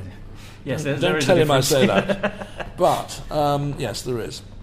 Of course. There does seem to be a bit of an Ivor revival bubbling up, because there's talk of a new show, or talk of a revival of a show. There is a talk of a new show, but nothing's happening with it as far as we are aware at the moment. There were certain bits of things we weren't allowed to do, we weren't given the rights to do, because of this new show that they might be using. Hoving into view, as it were. Exactly, yes, right. exactly. And that's another thing, of course. I mean, the interesting thing is putting these shows together, getting the copyright, the rights to do them. And French's has been really, really kind to us. They've been very good to us and let us use this, because they look after both Coward and Novello, actually. And so when they came to see it in London, they then said, well, okay, you can do this. One or two restrictions, but of course. But they've been very kind to us. And I think with the the Jubilee and the Olympics and things, it's all getting very British, and nostalgia is taking a little bit of force as well, because so Novello is, he's almost built-in nostalgia, even when he was contemporary. Absolutely. Yes, I mean, I always feel that's slightly to his disadvantage in a sense, because Noel Coward was modern in the 20th century, certainly the first half of the 20th century, meaning of that sense. Absolutely. And that has stayed with us as a very energetic dynamic in modern culture, whereas that slightly looking back from that period can be seen as being slightly soupy. It's a great sadness to me that most of the Ivor Novello recordings of his songs are from an era which is pre-high fidelity. So there's an element of... you hear them now. You hear the original, on the records. And they're all absolutely. Yeah. And they're all squeaky, and that squeaky sort of sound. And Exactly. And that's such a pity. And this is absolutely a great compliment in some senses, although I'm quite well up on Ivor Novello, at least on an amateur basis. Some of those Ivor Novello songs sang to me freshly today, as though they were newly minted, because I hadn't ever really heard them as clearly, or as with the fidelity of the singing really helped. But actually, suddenly we were getting these words, and they meant something. It wasn't just music and words, it was a song, and it was from the heart, and I'm not often sentimentally struck. Well, that's nice you say that. I was genuinely, it caught me up in a feeling. Well, that's nice you say that, The prom happened, and did you see the prom? No, I Did you see missed that it prom? again, I'm afraid. I didn't see it, but the feedback I've had from it is that it was just sung with no feeling now, sadly, which is a shame, because these songs should have feeling. All songs should, even the coward songs. Absolutely. Even the I mean, almost there's flip coward songs are to be done. Flip. The and tongue-in-cheek to a words, degree, the words are the most important thing. Always, as a musical director, I mean, I've done West End shows and tours and all sorts of things. It's always the one thing to get the meaning from the words and to get the music. Why did the composer write those swoops or leaps or just stepwise? Why did that melody go to those words? And the words, good composers, they just work. The melody works, doesn't get in the way of the lyrics. And the lyrics are the main thing. Well, that's how people engage with music. So often, particularly with a song, you go in through the songs. It's also a way of navigating the melody, which sometimes isn't as plain or as clear as it. Well, that's very true. That people on the first and it's hearing. also, I mean, most of them I've put my own arrangements on to them, I must admit, which either hindered or helped. I don't know, but I'm not. I just go with what the singer can help me to actually arrange. Does that make sense? It does, and I'm so glad you said that, because one of the things I was going to say was the fact it was lovely. And some people fall in a trap of, when singing an old coward song in particular, in trying to sing it like it was an old coward singing it. Oh, well, yes. And that's fine if you're an old coward, and nobody does it better than Noel Coward in the Noel Coward way.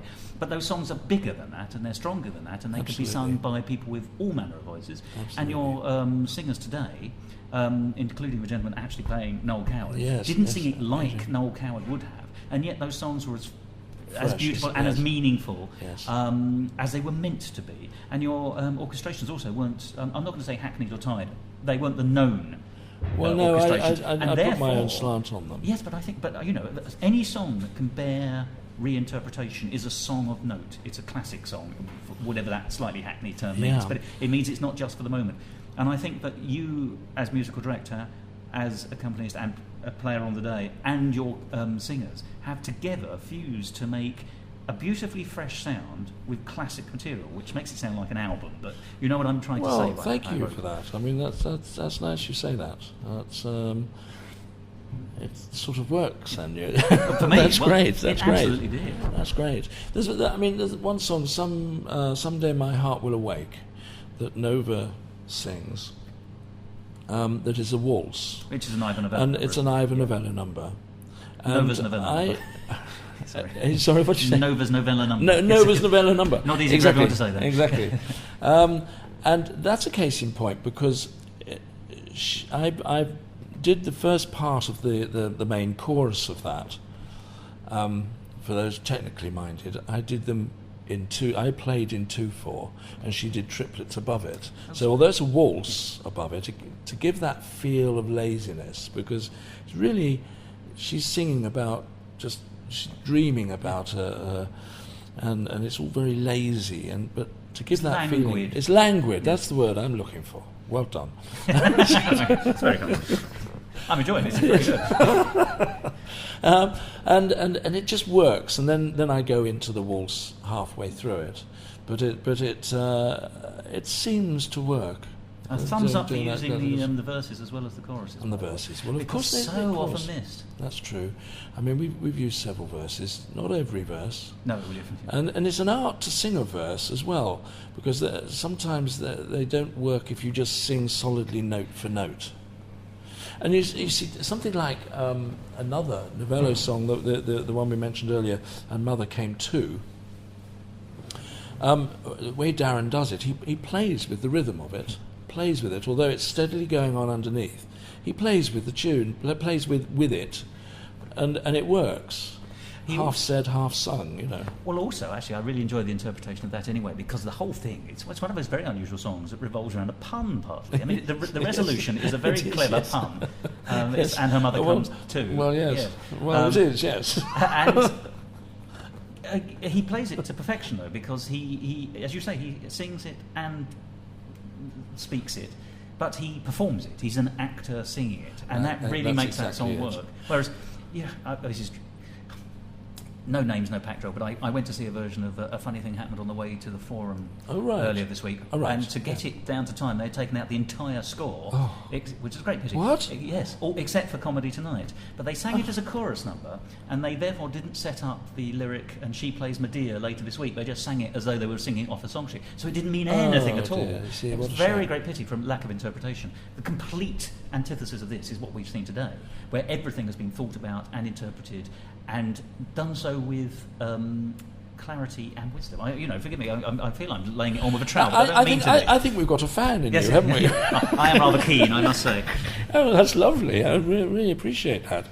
The performance is so much of everything, isn't it? Because it is. It isn't just dragging the words and getting actors who these days the old thing where the actors have to do everything. Actors have to sing and dance and move and wheel on the piano themselves. Absolutely. No, I'm pleased that you think it works because, we think it works. And we've got, as I say, this wonderful cast that make it work. Well, there's some other shows on here I haven't seen, actually. It intrigues me. I want to see. I think it's Little Night Music. I'm not sure if it's the whole length of the show. They've cut that down. Oh, really? So even Little Night Music? Even Little Night Music. I might be doing it an injustice, but seeing as everything has to come down to... We were... Normally it's an hour, and we were allowed the 70-minute slot, because we were... even before we cut it, they said we could have 70 minutes off very sensibly.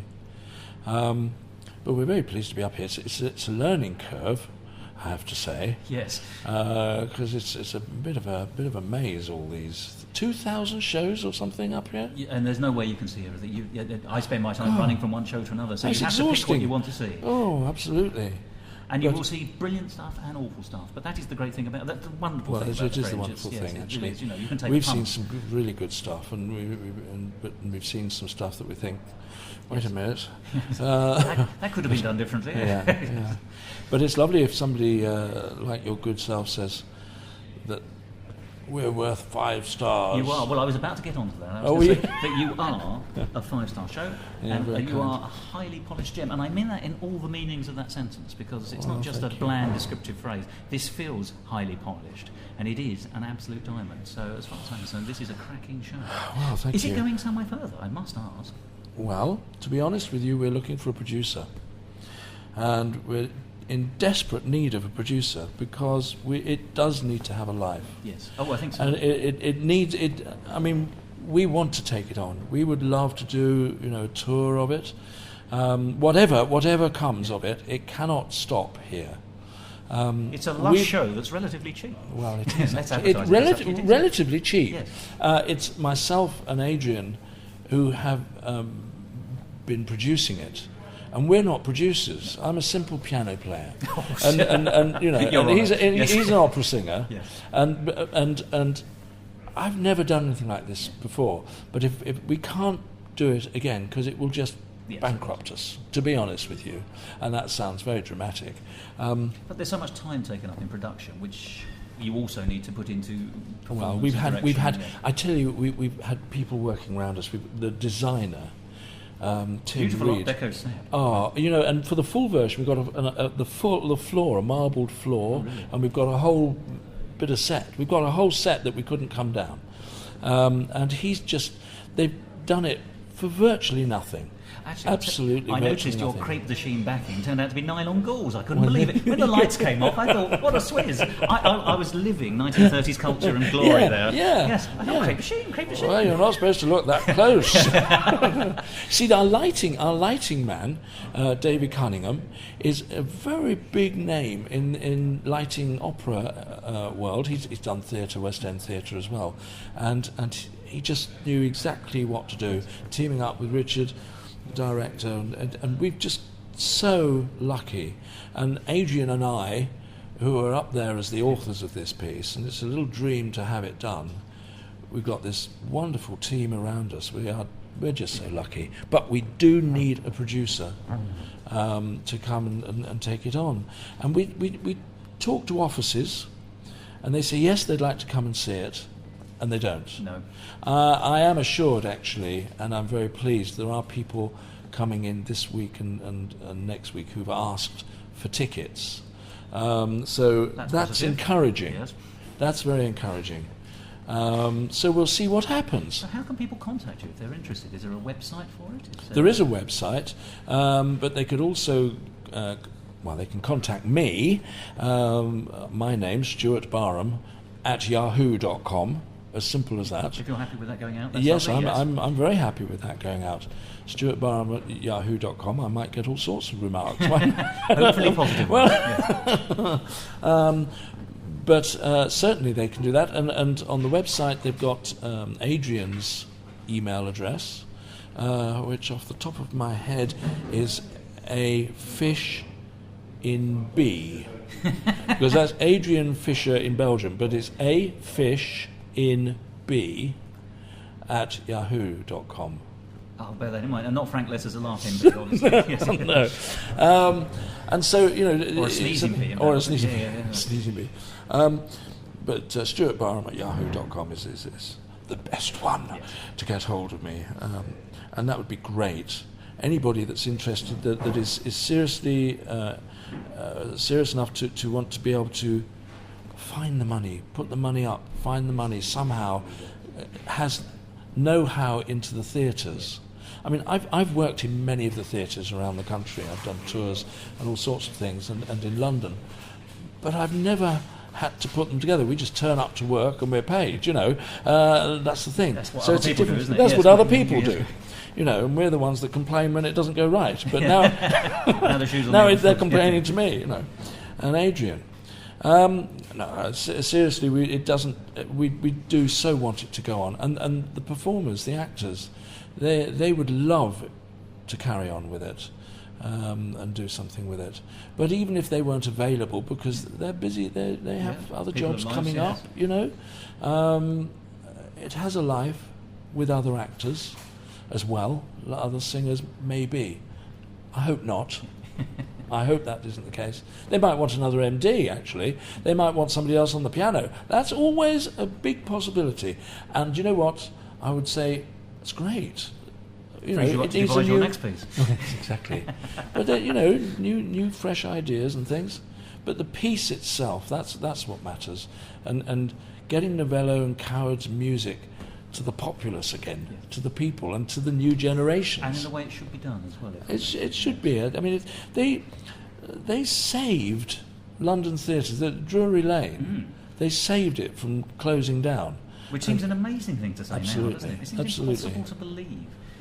Absolutely. I mean, So to close, if I may say. Yes. Just a cracking show. What will you take away from this show when you finish from Edinburgh, if you don't mind me asking? Does that mean what will I take away from Edinburgh? No, you said from this show from Edinburgh. The responses. What have you? Well, what the connecting Edinburgh Fringe with this show, the audiences that have come, it tells us that there is an audience out there that loves this music, loves that period, and wants to see it. And was demographically diverse today as well, which was also extremely pleasing. Yes, it was. But it seems to be like that. I just wish we could get more people in, and it's all down to publicity. And thank you for this. No, but it's nothing more than the truth. Well, and much appreciated, really appreciated. But we're very, very pleased with the people that come in. Anybody that comes to see us, we're thrilled. As they are when they leave. Well, that's very nice. This is very, very sugary sort of comments. But I know what you mean. The problem is, it does sound like sometimes one is putting on flannel. I can see you're meaning it, aren't you? Yes, I am. And you, if I can be slightly. Use a rude phrase. You people, say what you mean. You don't put it on if you don't mean it. I try not to say nasty things about shows I don't like. I just don't speak about them at all. Right. But the shows I do like, I like a lot. Well, thank you.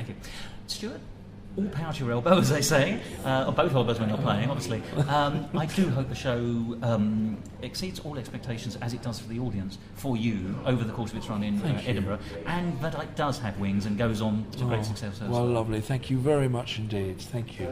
It's been a pleasure.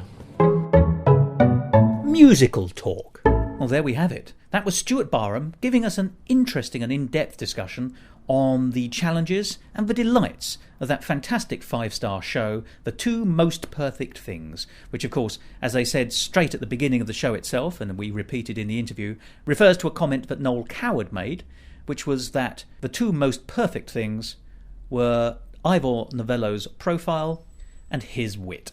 And that show was just simply a highly polished gem. And we have a lot to thank Ivor Novello and Noel Coward for, because between them and their involvement in the British musical theatre and the development of spectacle, particularly Ivor Novello very much the Andrew Lloyd Webber of his day.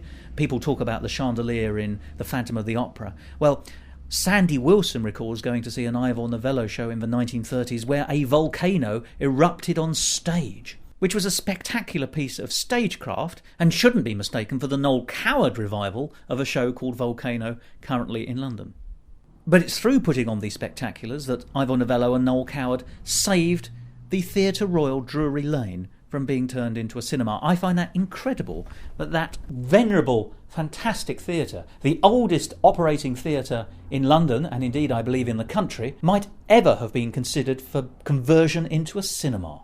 And what did I say about the two most perfect things at the Assembly Roxy on Twitter? Well, I called it a classy 5-star show about Noel and Ivor, brackets no surnames needed, close brackets, a tuneful, tasteful treat. Which I'm sure you'll agree is a phrase that actually sounds better if you're saying it in the style of Noel Coward. My dear, it's a tuneful, tasteful treat. It's all in the consonants, you see. We're 3/4 of the way into this episode, and we've had 3 5-star shows.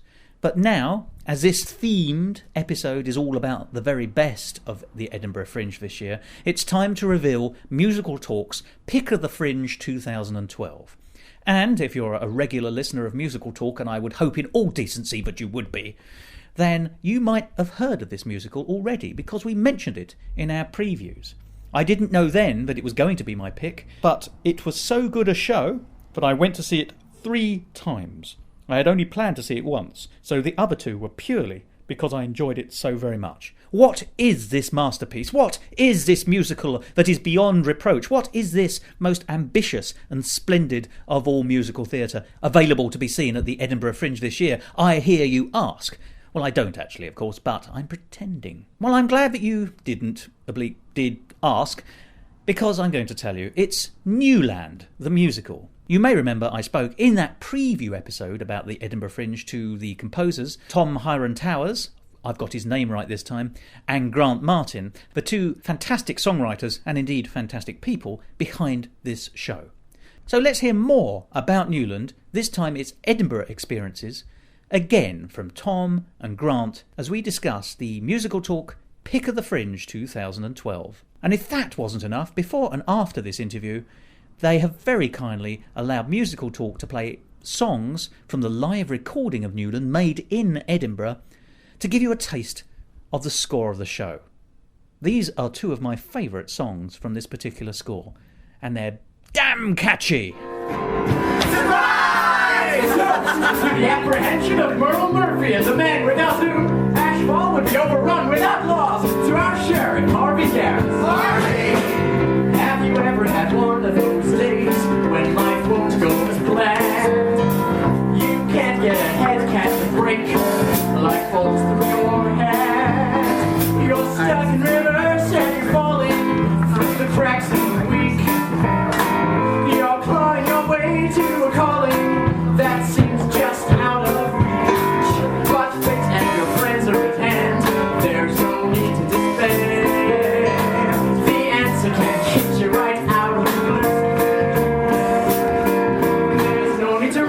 No need to hide, not when your destiny comes clear. The future and your path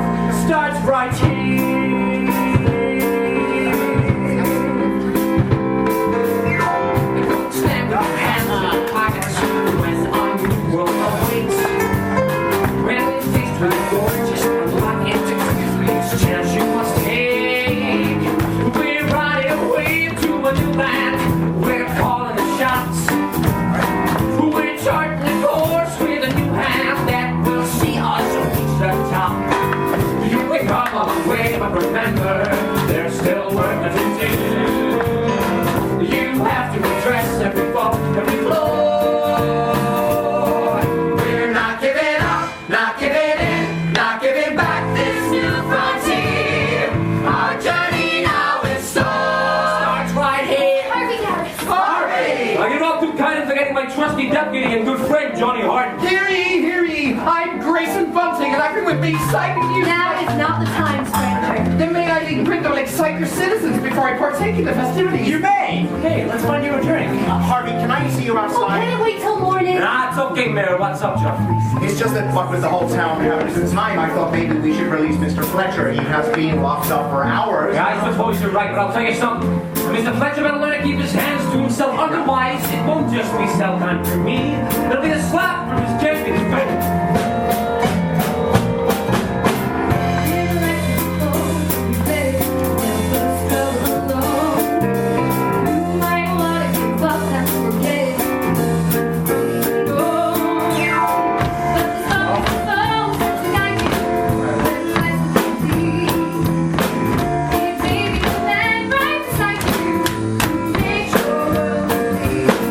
We're taking a chance and we're listening to our new novel.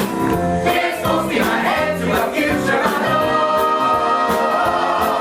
We're taking command, taking control, taking responsibility. The possibilities are right here. It starts right here. It starts right here.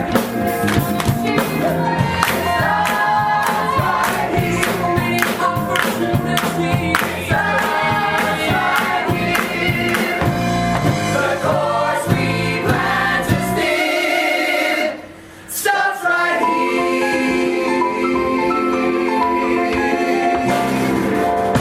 here. You're listening to Musical Talk. My name's Thomas Heron Towers. I'm the writer, director, and I also do the sound on the show Newland. I'm Grant Martin. I'm the musical director and the composer of Newland. Well, thank you very much indeed, chaps. Now, we met, obviously, before Edinburgh started. For your cases, it was literally 3 or 4 days before you were going to shove everything in the back of the van. It was about 2 weeks ago, 3 weeks ago. Yeah, it was right. It was seemed- literally a couple of seemed like days 6 months before, ago. Yeah. There was a sense of excitement, trepidation, and possibly nervousness. A lot of nervousness. A lot of But nervousness. now, what, we're a week and a half into Edinburgh? Yeah. Yes. We have just seen the show, David and I.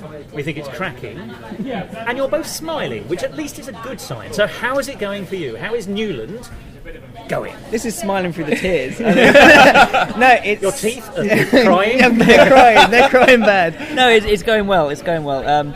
Especially the second week, we've had a chance to kind of relax and start to sit into it, see more shows, and just appreciate being here. I think last week was it's manic. It's hectic and it's stressful bringing a show up here.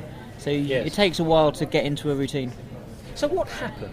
You got in your cars and you came up with equipment and I cast. was in a van. I was with my dad. Yeah. You were driving, you weren't in the back. Oh were no, you? no, I wasn't allowed to. I wanted to. You arrive in Edinburgh. That was just before it opened. The day before it opened, we split That the was cast. the first, I think. Yeah, we August split the 1st. cast amongst 4 cars. We had a van and we all travelled up 8 hours. You found your digs, obviously. Yes. 27 people to a room. I know how that works. Yes.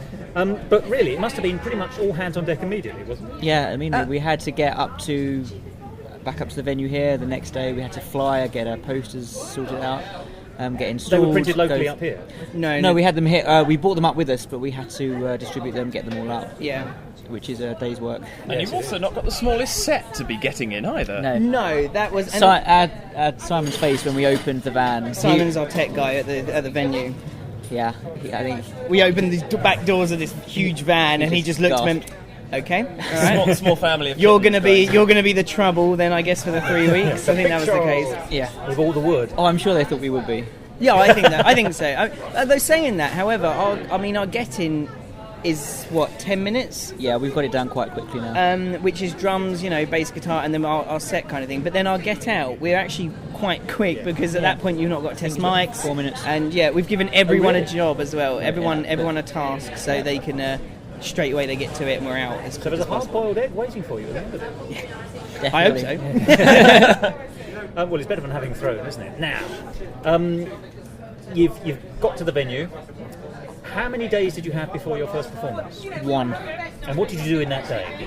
No one ever talks about it. Oh, that was the tech day. Yeah. The first day, well, we was flyering all afternoon. We was poster distributing. We went to a couple of meetings, and then we had 3 hours in the evening to tech. 3 hours now. 3 hours 3 for an hours. hour and a half show. Yeah. That's a musical with 11 mics. Yeah. Well, just simply for those people who don't know, you often have a tech. Well, you usually have a tech and then a dress, at least. Over a couple of days. And over those days, which often go late into the night and sometimes all the way through, you also have, and it has to be said, tantrums and difficulties. Yeah. To boil all of that down into 3 hours? 3 hours. Standard Fringe tech is twice the length of your show. Yeah. Yeah. I mean, That's amazing. Yeah, I mean, that was we did because of the lights, and they hadn't fixed the lights properly to begin with. We got an extra hour to begin on the Sunday. Oh, fireworks! That was the lights. Yes, and that's just exploded on us. Yeah. No, we got an extra hour on the Sunday because we were like, look, we need to get in, and they were like, yep, sure, no worries. 3 o'clock in the morning. Yeah, no, actually, it wasn't too bad because the venue doesn't properly open till 1, so we kind of went in at 11 and got ourselves an hour, to kind of go through the show. But were you happy at the end of that 3 hour tech, or with your extra? Or No, were you I think I sat in the bar for a while afterwards. Bar or bar? Both. No, it was. Well, we didn't get to run the show. It took 3 hours just to set lights, just to plot mic levels, and just to do some basic mic positioning and some lights. get-ins and get-outs. Literally, stage off, stage on, stage off, stage off. So how do you sleep on a night after that when you know that your next Don't performance? sleep. Yeah. We have been having because you do the show at night and we finish at 10 o'clock, and then by the time we get back to the house, because we're at least a 40-minute walk. So if you're feeling lazy, you get a cab. But if you do the 40-minute walk, you're then back, but your energy's still up from doing the show, so you don't sleep until 2 o'clock, 3 o'clock, and then we're up early again, talking to the cast with notes, and then we're out flying for 3 hours a day, and then you either decide to go home or you eat out, and then you got your show again. And that's how it's been going every single day. Every day. Apart from Sundays, which is technically our day off, but we've still not had a day off. We have yet. meetings on Sundays, so we don't get a day off. Yeah. So let's get down to the nuts and bolts of the show. How is it being received by your audience? Is it selling tolerably well? It's selling reasonably well compared to other shows, which we've found out. I mean, we've averaged in all audiences of about 40, 45. Which we were reasonably happy about. Of course, we'd like to have more, but we was generally happy. But then we're hearing other musicals and new shows are having small audiences of a handful.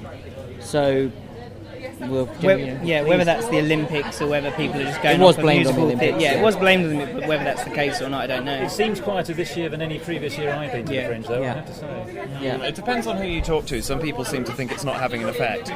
One reviewer I spoke to at some point said, no change, but I swear there is. I mean, on top of that as well, it's a hard sell. It's a brand new musical by people no one knows of. We haven't got a company backing us, so it's quite a hard sell to get people in the seats as well. I think when we start singing on the Royal Mile, we get a very good reception, and then people actually come and take flyers out of our hands. That's good. That's the best time if we can get on those stages, or we try and sing around the Royal Mile. But once they're in, they are appreciating it, are they not? Yes, we've had a couple of people who will walk out. Yeah.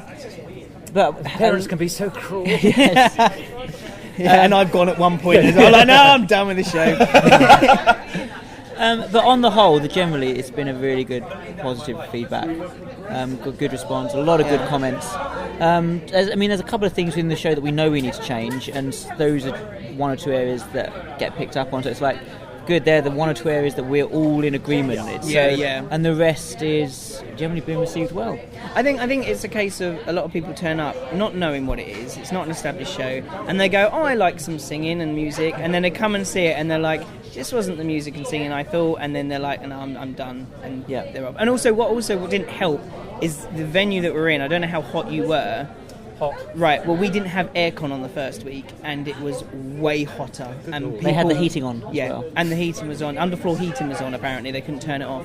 So for the first 3 or 4 performances, it was sweltering in there, and that's an hour and a half show. But that's true, actually, of everywhere. I was in the C Attic recently in some kind of C3, I think it is, and I lost half a stone. It was marvellous. Same for C Nova. Actually, it might be worth mentioning for you, while we're on the subject of Newland, there was somebody earlier on in the very day that we are recording this who actually passed out in that theatre. Really? Yes. Wow. Yeah, they actually had someone apparently carted off in an ambulance. I think that was medically related To the show. but probably, What were they seeing? probably heat induced as well. And that's no criticism of the space. That is a simple fact that Edinburgh is roasting at the moment. Yeah, it is surprisingly warm. Yeah, but it rains great. still. Yeah. But it's warm rain. Yeah. Well, I mean, at Touchwood, we've only had 2 days of rain. There's no wood. We're sitting in an entirely There you grey go, bar.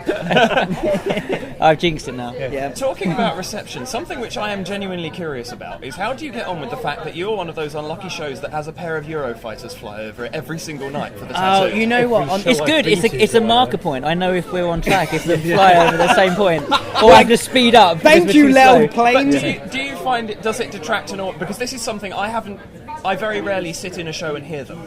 I've either been in a different, I don't know, underground or somewhere. it's been, yeah. But I haven't been in that many shows this year particularly where I've actually heard them fly over this thus far. I've got to say, it's all been handled quite professionally. Well, the first, the cast have been The fantastic. cast are fine, and the audience don't seem to acknowledge it or shuffle. However, or move. the first 2 performances, they flew so low to the ground, and I wonder whether They there's were been complaints because directly they're not over as close anymore. It was so close. I swear the building was shaking, and people were literally like, The something's cast thought happening. they were being bombed. Yeah, honestly, it was really loud. Everyone People carried on. Bless them, they carried on. They thought they were being bombed, but Show goes on.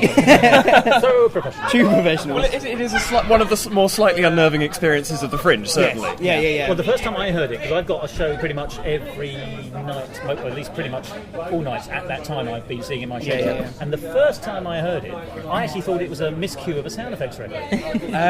Well, it was a slightly high sound effects show. Yeah. And I just thought, someone's pressed the wrong button on the CV.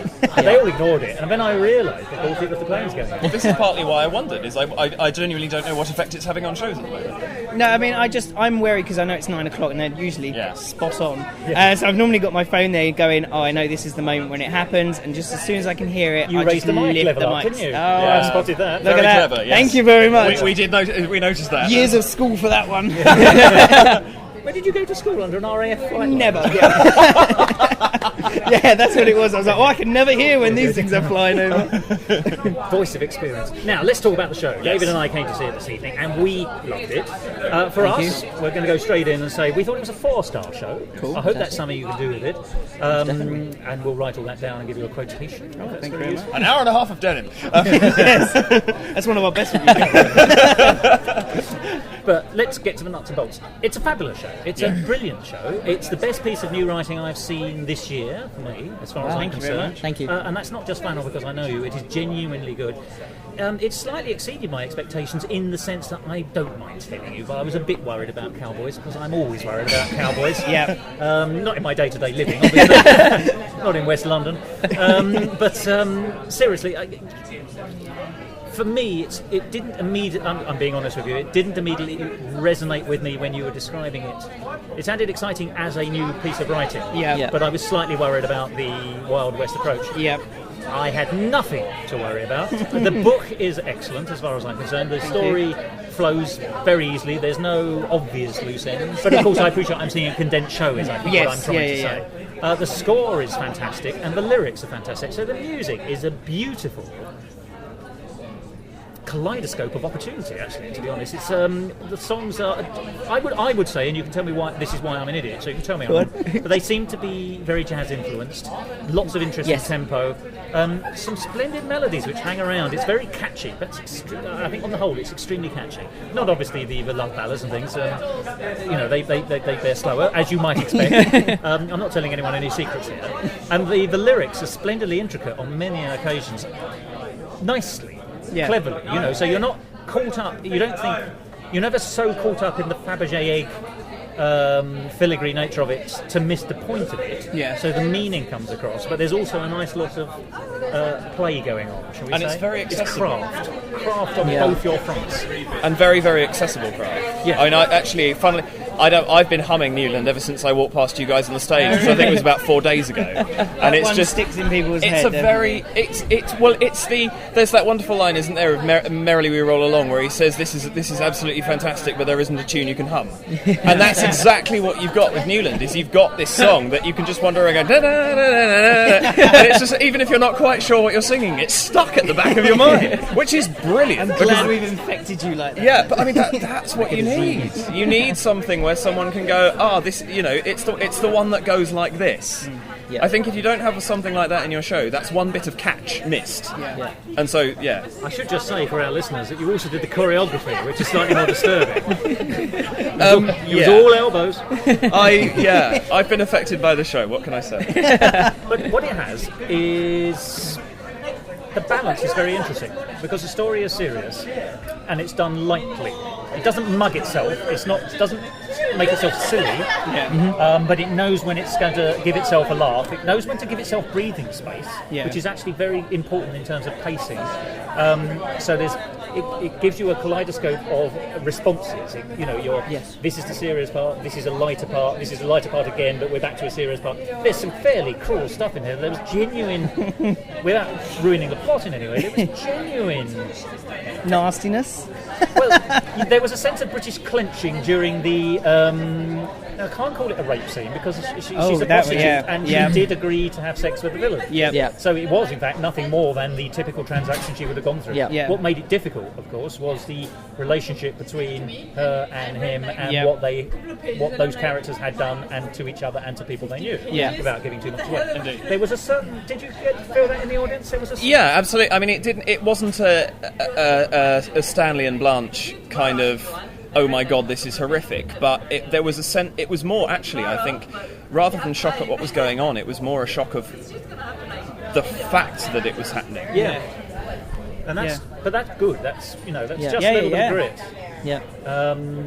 And it's a good balance actually for this show because it doesn't suddenly plunge it into the depths of kind of some grim kind of the villain is evil but still he's not kind of Hammer horror evil. He's humanly evil. Yes. Rather than pantomime evil. Yes.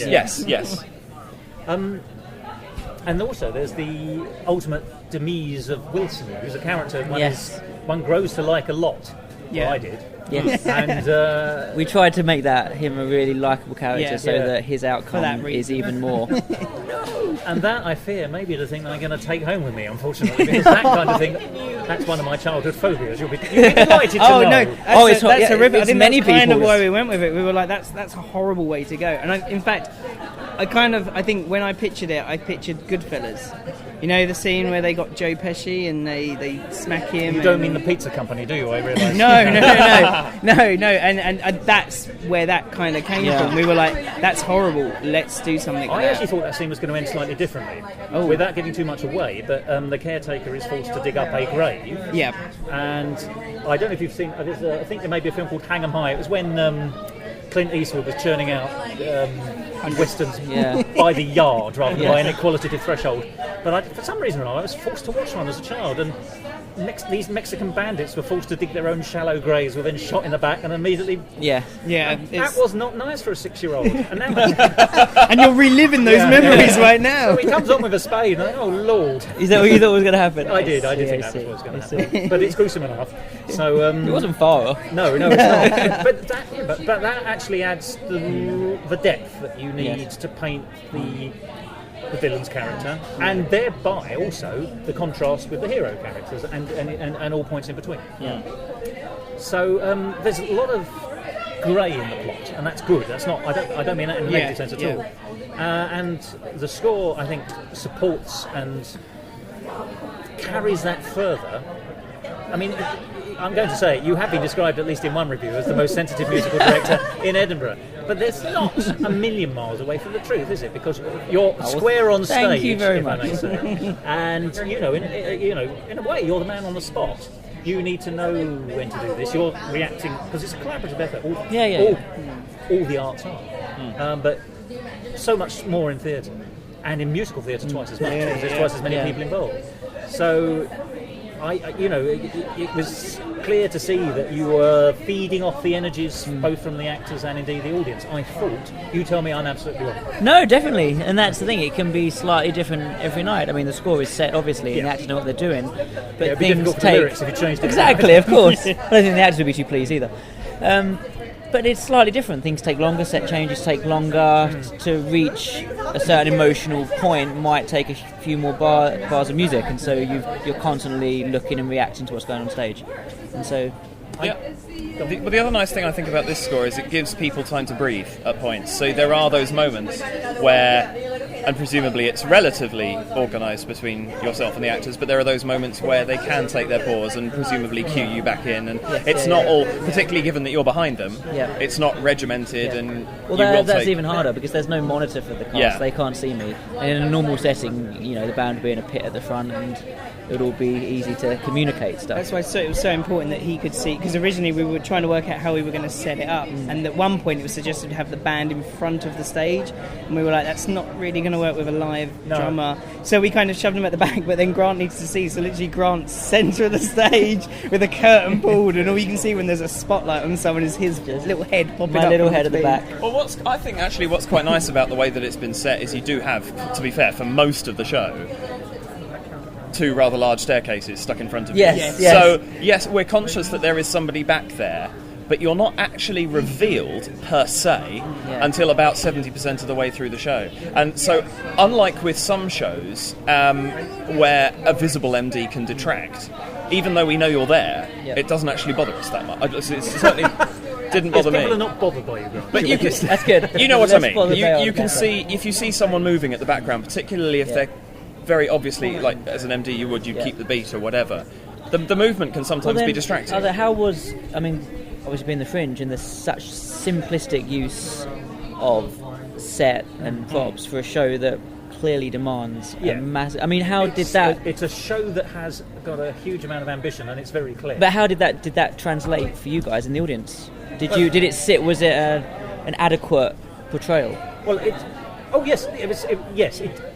it would have been lovely to see the Speech Marks West End version, and indeed you could hear it very strongly in both the book and the score. But it was striving for that. I mean, I think the breadth of the score also. Definitely, and there was things like the one that struck me was is it the end of Newland where the cast is lined up at the front of the stage?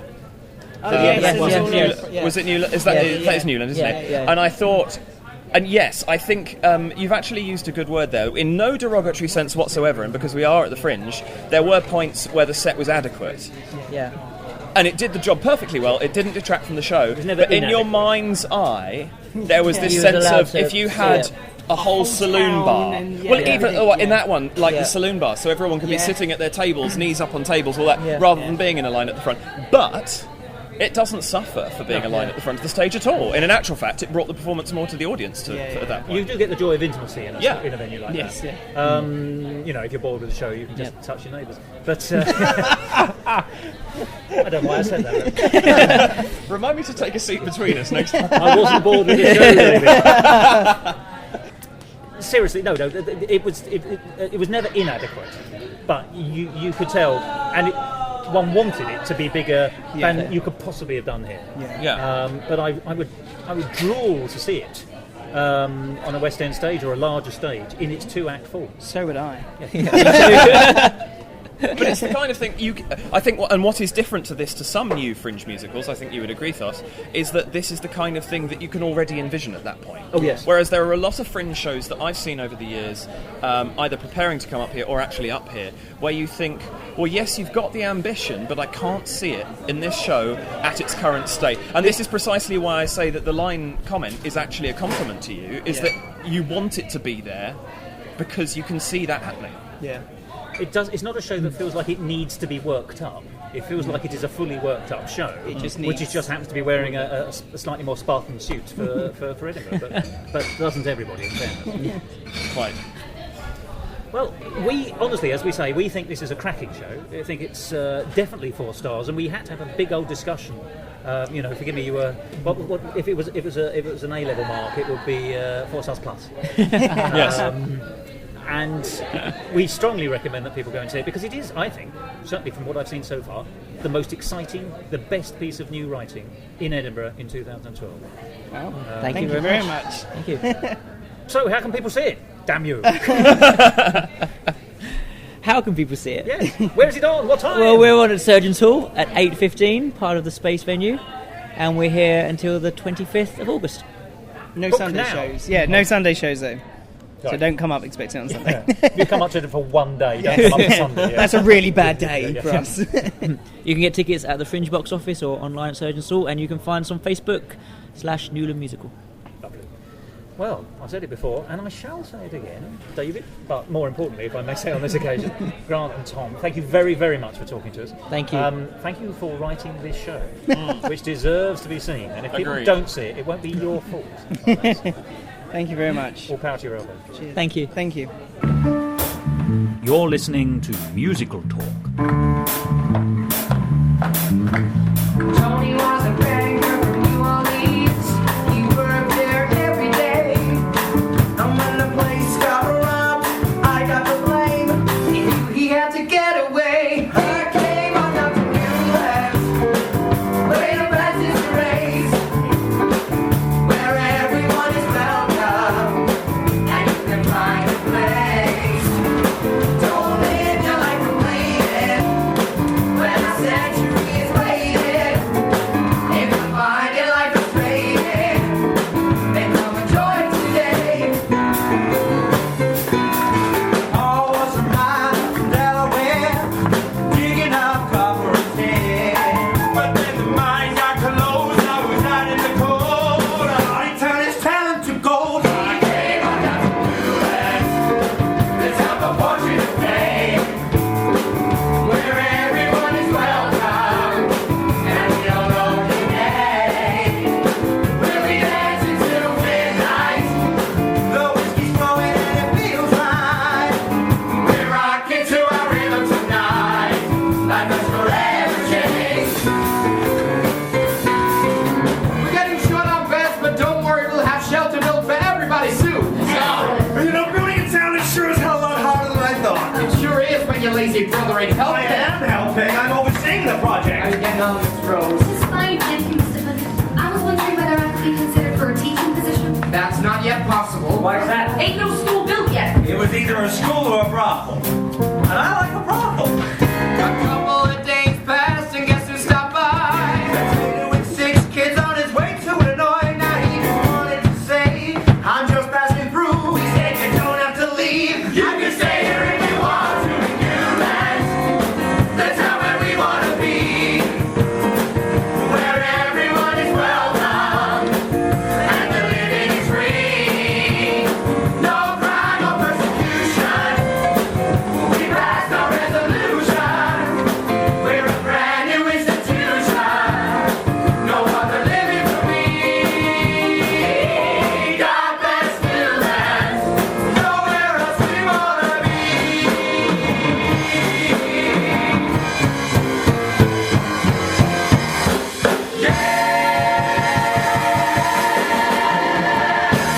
Well, there we have it. Musical Talk's Pick of the Fringe 2012, Newland the Musical. And though I can't say more at the moment, we have high hopes that will be produced again quite shortly, so that if you didn't get a chance to see it in Edinburgh, you can see it again somewhere else. More news on that, I hope, in the future. And not only that, we're also hoping to have a special showcase episode of Musical Talk later in the year, quite specifically about Newland. So do, once again, stay tuned for that. And you can tell it was a good show, because as I conducted that interview, you heard those fireworks going off.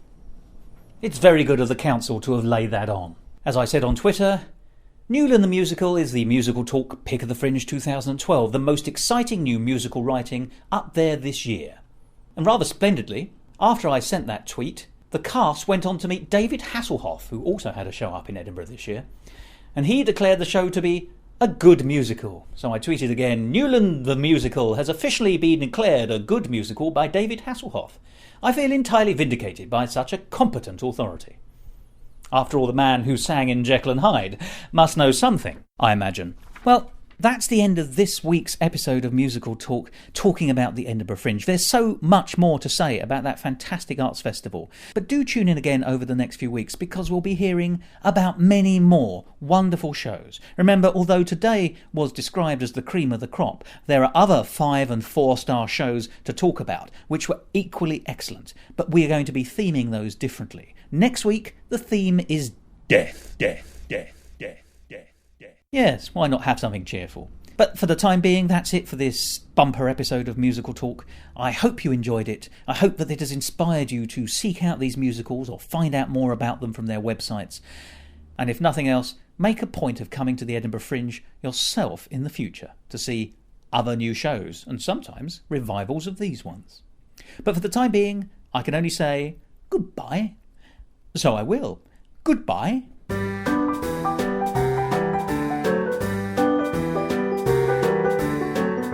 This episode of Musical Talk presented by Thos and David Kingsmill and edited by Thos. Copyright Musical Talk 2012, except for the music, where the copyright remains with the original creators.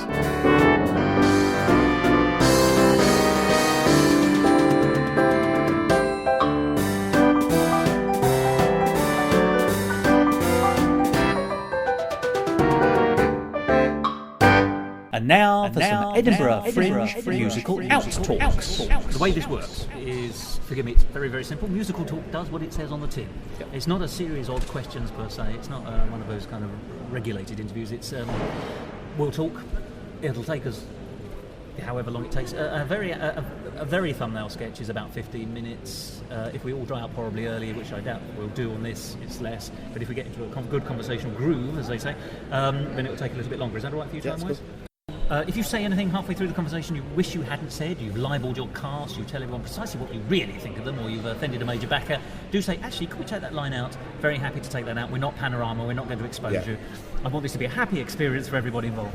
And where I normally start is I ask people to give me their name, the name of the show. You'd be surprised how many people forget to mention that little part, which is always sadness, and their involvement in the show. And then we'll just sort of take it from there. Thank you very much indeed.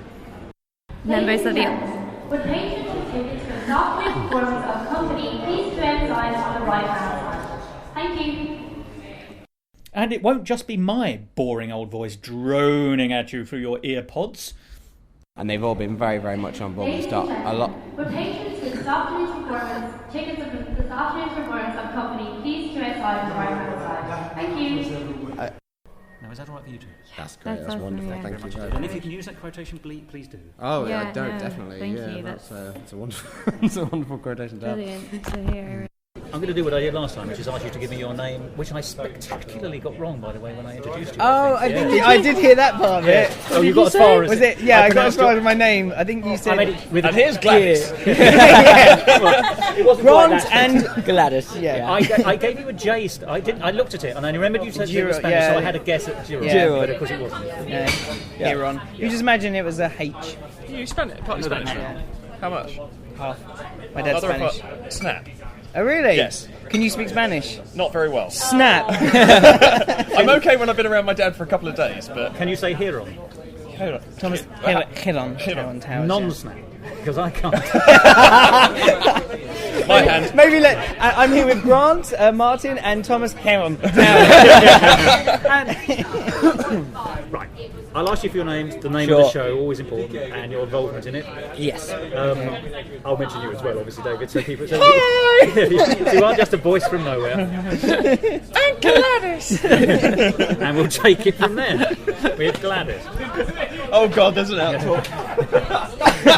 No, it's getting its own special podcast. Now that's about 30 minutes. Are you happy with that? I'm very happy And there's nothing with to that. take out of anything? No. Thank you. I think. Did you think there was anything that I was saying? No. I thought it was just right. If you don't mind me saying. Are you both happy with that? Yeah. Are you happy with that? I think so. Are you all happy with that? Then I shall begin. I'm going to turn it off now. Absolutely. Death.